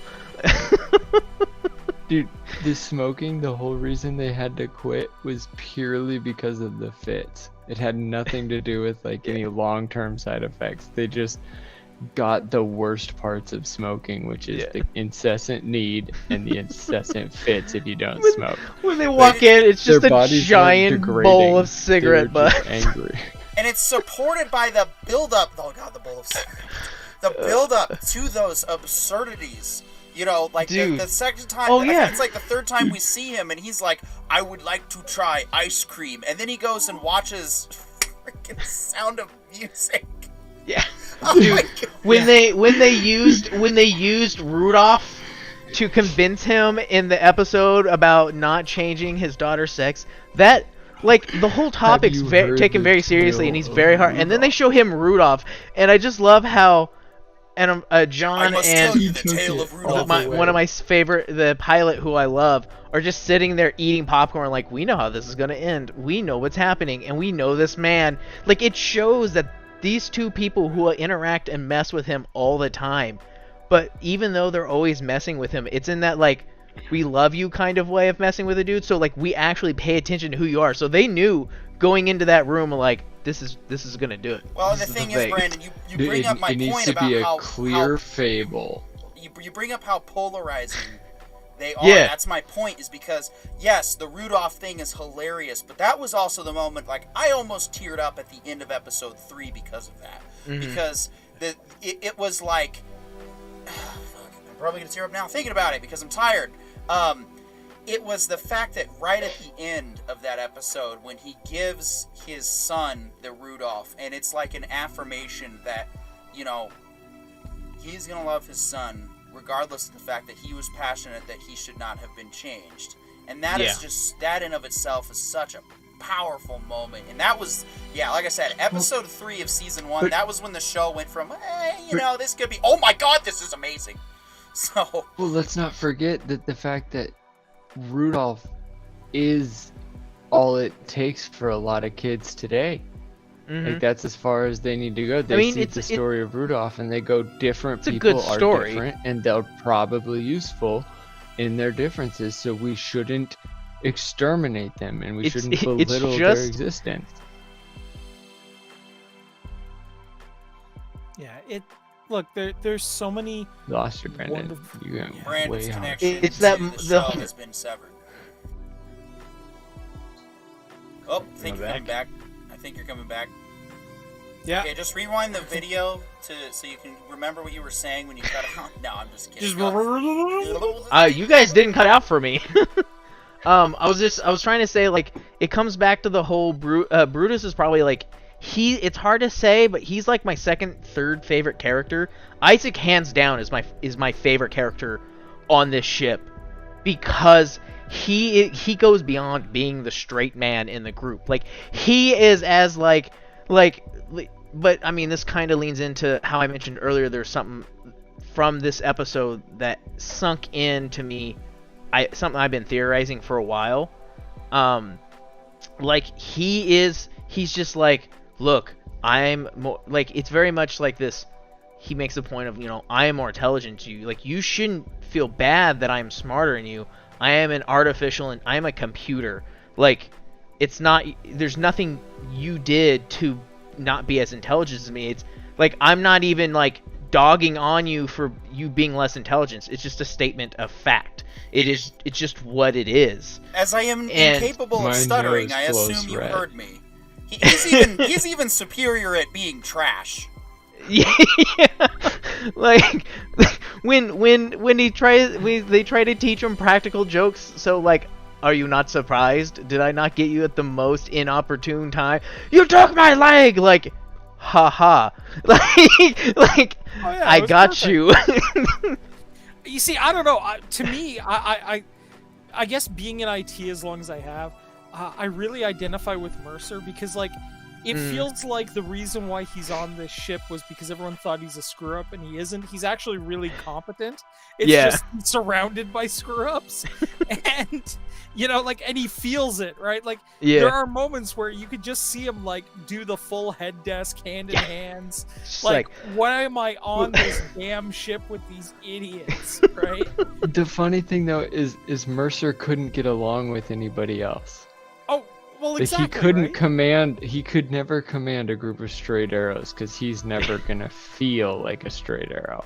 Oh, But when he's on a group of crazies, he's the least crazy, and thus Episode makes 1, sense to him. John's like, so our last captain was super cool, and he lets have drinks. That was so clearly that, like, hey, so the last mom's boyfriend was cool and let me have ice cream for breakfast. Orientation. Like, can I have ice cream for breakfast? And he's just like, I mean, sure. Like, I don't, like, it's a thing of, like, I don't know if that really happened, but also I want you to like me, and also I don't know if I care. Like, yeah, just don't spit on electronics. Like, yeah.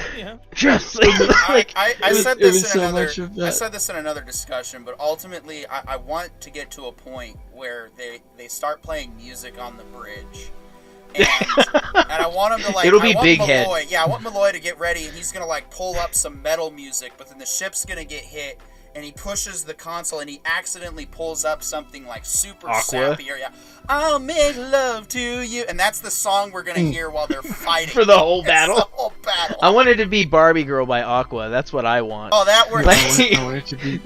I want it to be some like Come on, femme- Barbie, let's go party. Yep. Pew, pew, pew, Exactly. pew. Yeah. Yep. As they get hit, like it would just be so good.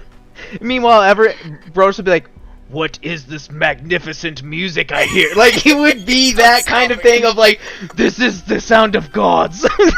Well, you saw him in the simulator when they took him when they had To him the- in the club. Oh, dude, God, that was the such a. porn episode. Oh, jeez. I loved that They not already- only they were both raving, like they were like. They already had Dolly Parton become the Yeah. fight song for Yeah.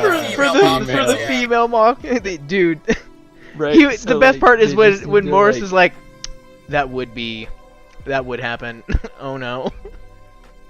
no, they need to fight like an actual fight scene, and it's Miley Cyrus's Oh, Wrecking America or Party in USA. the USA. Party in Oh, the dude, USA. Wrecking Ball or Party in the Wrecking USA, Ball. either of those two. Ball. Yeah. Wrecking Ball would be better. And then suddenly, like, it's a fight with the Mocklins, and they come in blasting with- that with- over the hailing frequencies. Like, they've just embraced Dolly Parton and her children, and Well, supposedly there's a story would be out the there, and best. I don't know if it's true, but apparently there was like an American unit, I think it was in Iraq or Afghanistan, that was like pinned and they were in trouble, and apparently the British forces came in blasting through their APC just on giant loudspeakers, you know, and that's apparently what they did to distract the enemy so that they could successfully get away. I've heard that it's, you know, made up. I don't know for sure, but even it's that kind of stuff that I think Look, Seth man. could put in and that would just work. Later, we'll perfectly talk for about this. my all-time favorite World War. I think it's World War II, not World War One veteran, Mad Dog. Yes. That's The- his biography is one of the greatest reads I've ever read Are you about talking a real Mad life Jack person. Churchill? Yeah. J- Yeah, we No, could do a special on him. But the dude who went to World War II with a longbow and a bag. And Mad bagpipe. Jack Churchill. only Yep. the only person to have a confirmed longbow kill in World War II. That man got captured multiple times and escaped multiple times. I think the first and second, he escaped and then took his captors as prisoner. Like he's insane. Yeah, do you know what he There's said? one story where that I heard that on D-Day, they saw him like just bagpiping his way onto the beach, and when they asked the German soldiers like that they captured, like, why didn't you shoot at him? They were like, well, we just thought he was a crazy person. We didn't see him as a threat.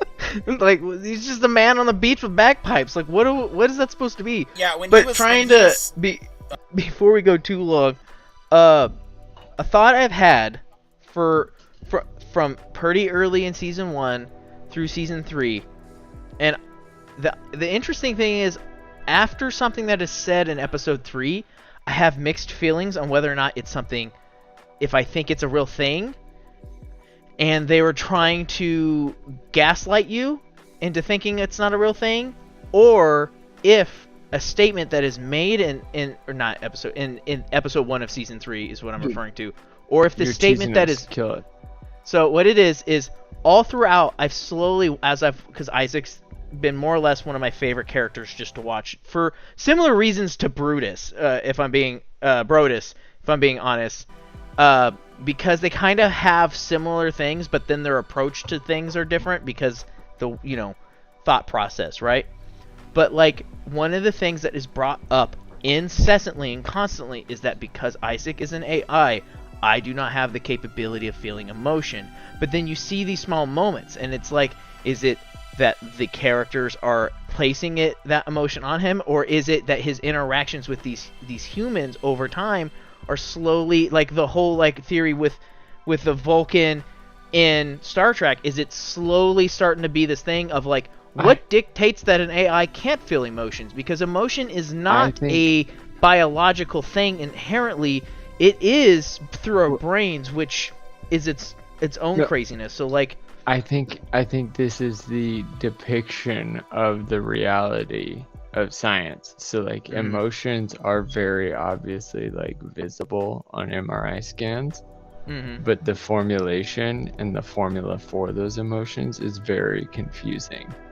And so what they're showing is that it has taken 3 seasons for Isaac to finally develop a working algorithm for And he's in denial. emotion. And he's not in denial. That's the crazy part, is that like even when he talks to the doctor, when he returns, he accepts that like he did something emotional. Like his, as far as best options go, self-deletion was not his best option. His best option was to disappear, was to make it look like he deleted and leave.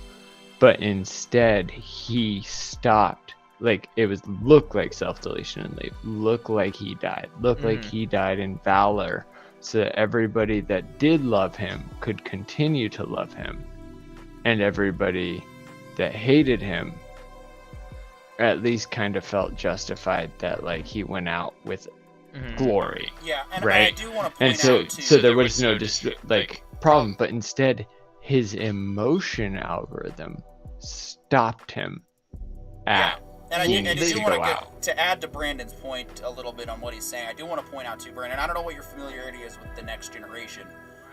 John can probably agree with this, but I do have to give him some more credit to McFarlane for keeping Isaac a more true to form AI, whereas Data, who's trying to become more human, they have a bit more leeway in TNG over the years as he evolves, and then of course they give him the emotion chip, which that just throws everything out the window. I think Data's way closer to a real super intelligent artificial intelligence versus Isaac is closer to a general intelligent artificial intelligence, which is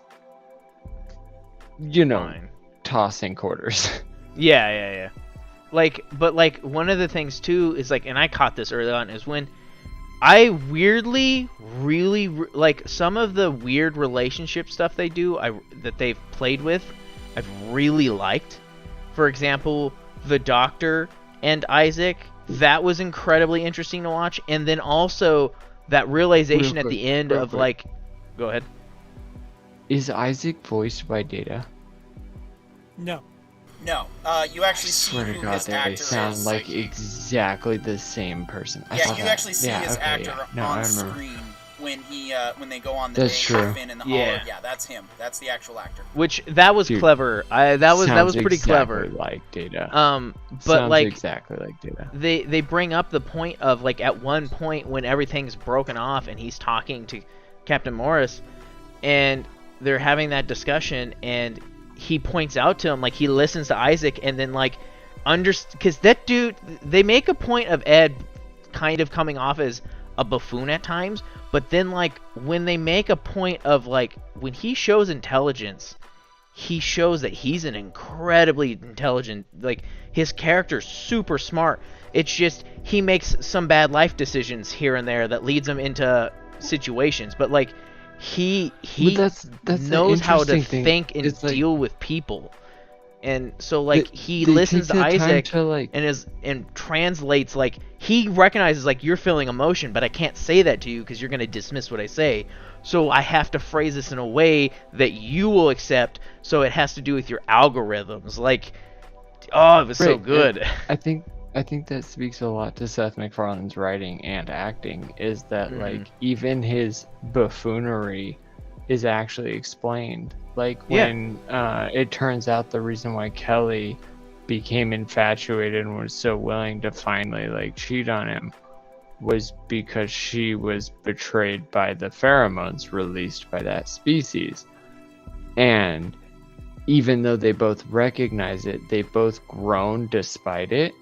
And because of that growth, they're not the same people. And that's why Kelly doesn't harbor the same feelings. Like, she feels like he betrayed her because he was so quick to just go, I'm out, I'm done. Yeah. Also, whereas she was like, wait, I love you, but for some reason I love him. We are coming up to the end, and I do just want to share this thought real quick. So, just look at the discussion we just had, guys. I mean, we went beyond just the season 3 opening. We ended up going all the way back through. This turned into like a full-on Orville discussion, which is fantastic, and we could probably go on for another few more hours, because look at all the content that was packed in to just those 2 seasons alone already. And so this is actually why, as good of a job as I think McFarlane would have done, I still think he should be given an opportunity to do a Trek show. But look at what he was able to do, is not having his hands tied. McFarlane's. Well, no, McFarlane's never been a bad writer. Even Family Guy is a perfect representation of the majority of reality. Like, obviously it's taken to farcical terms, but at the end of the day, he doesn't mistake anything about modern society and modern choices and modern feelings. Like, no, but he takes the time to write quality characters at all points. Is how much this show probably would not have succeeded having Star Trek on the title, because with how much jokes and how much absurdity he goes into, I don't think you would have had this much response for this original product that you do now. I think he would, because I really feel like the Orville is every. Well, no, see, I think the Orville is everything Lower Decks tried to be, right? Like, the Orville is. X has one more season to win me over. But see, like, I'm not fully sold. Well, no. The Lower Decks, I love the Lower Decks. I liked season 1 and I like season 2, and I'm excited for season 3. What I mean about Orville being the Lower Decks is that, like, Picard could arrive on the Orville at any time and say, "Oh, this is why you have a smaller ship than me," and then leave. They can still do that. And I would 100% believe that is Star Wars. Star Trek. Like, I would have no problem. Yeah, I'm sorry. Anyway, we don't tolerate such blasphemy on the Writer Brothers. You get your Star series right, or you don't. You don't talk at all. Fucking moron. Oops. All right. Let's patrol. Let's parole in here.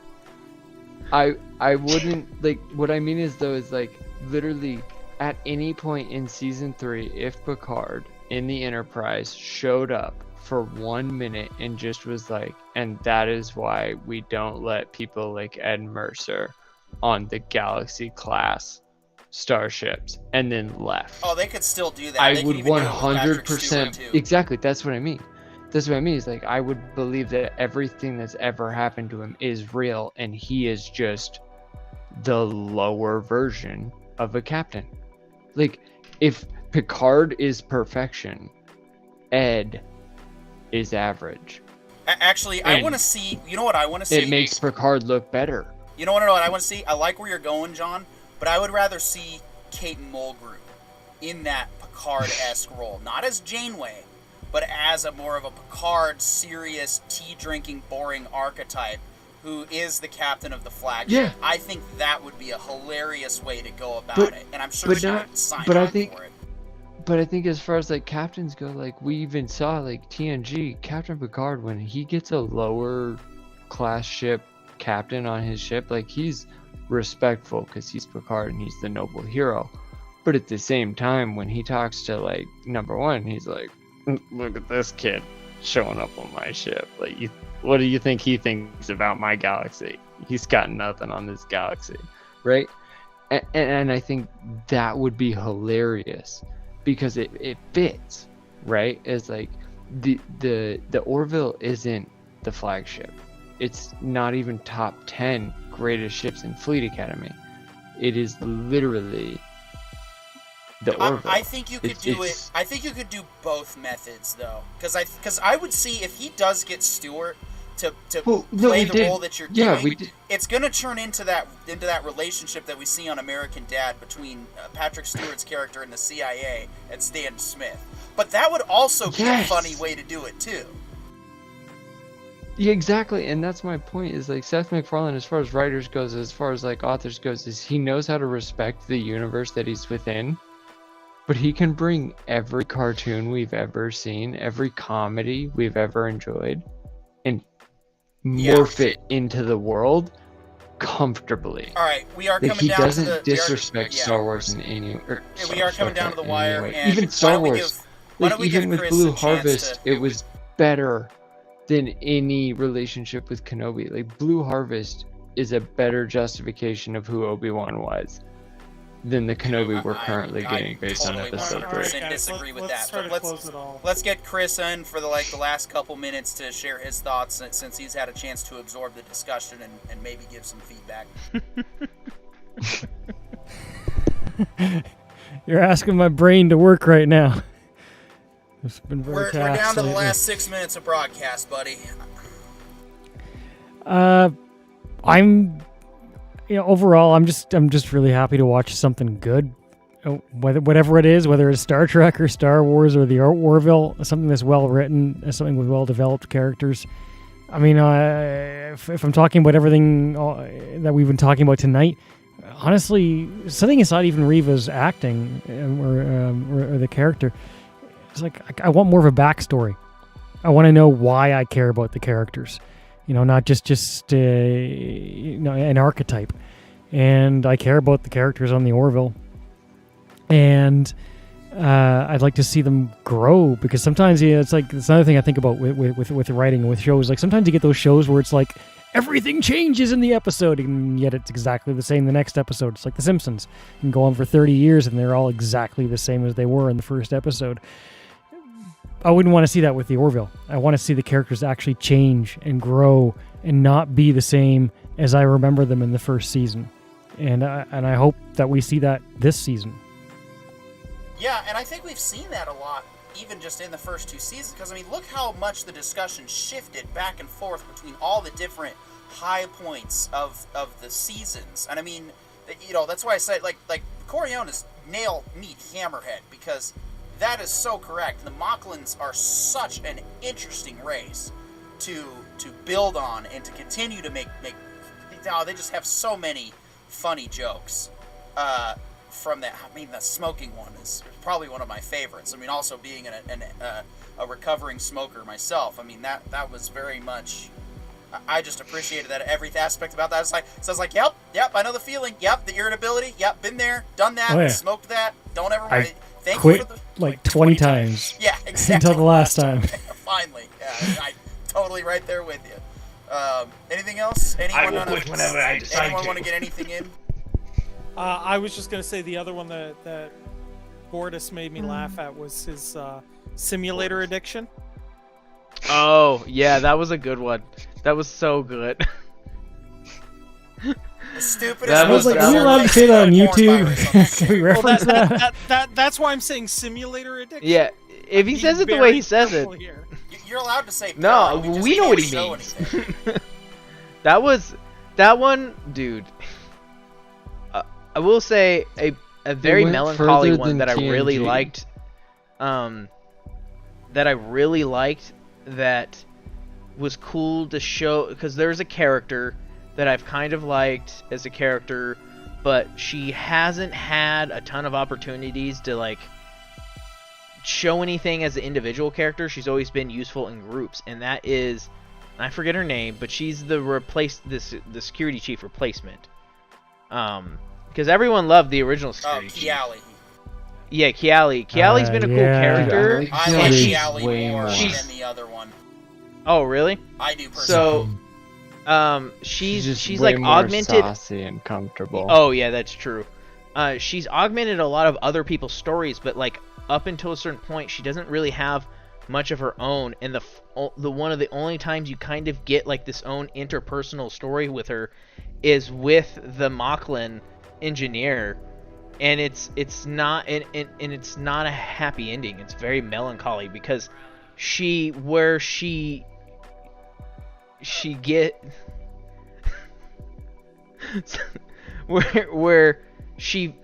falls more or less in love with this Mocklin, and she also has this position that because she's security chief, she has to uphold and follow through on her duty. She can't not do what she's supposed to do, because that can then cause chaos and other problems elsewhere or down the road.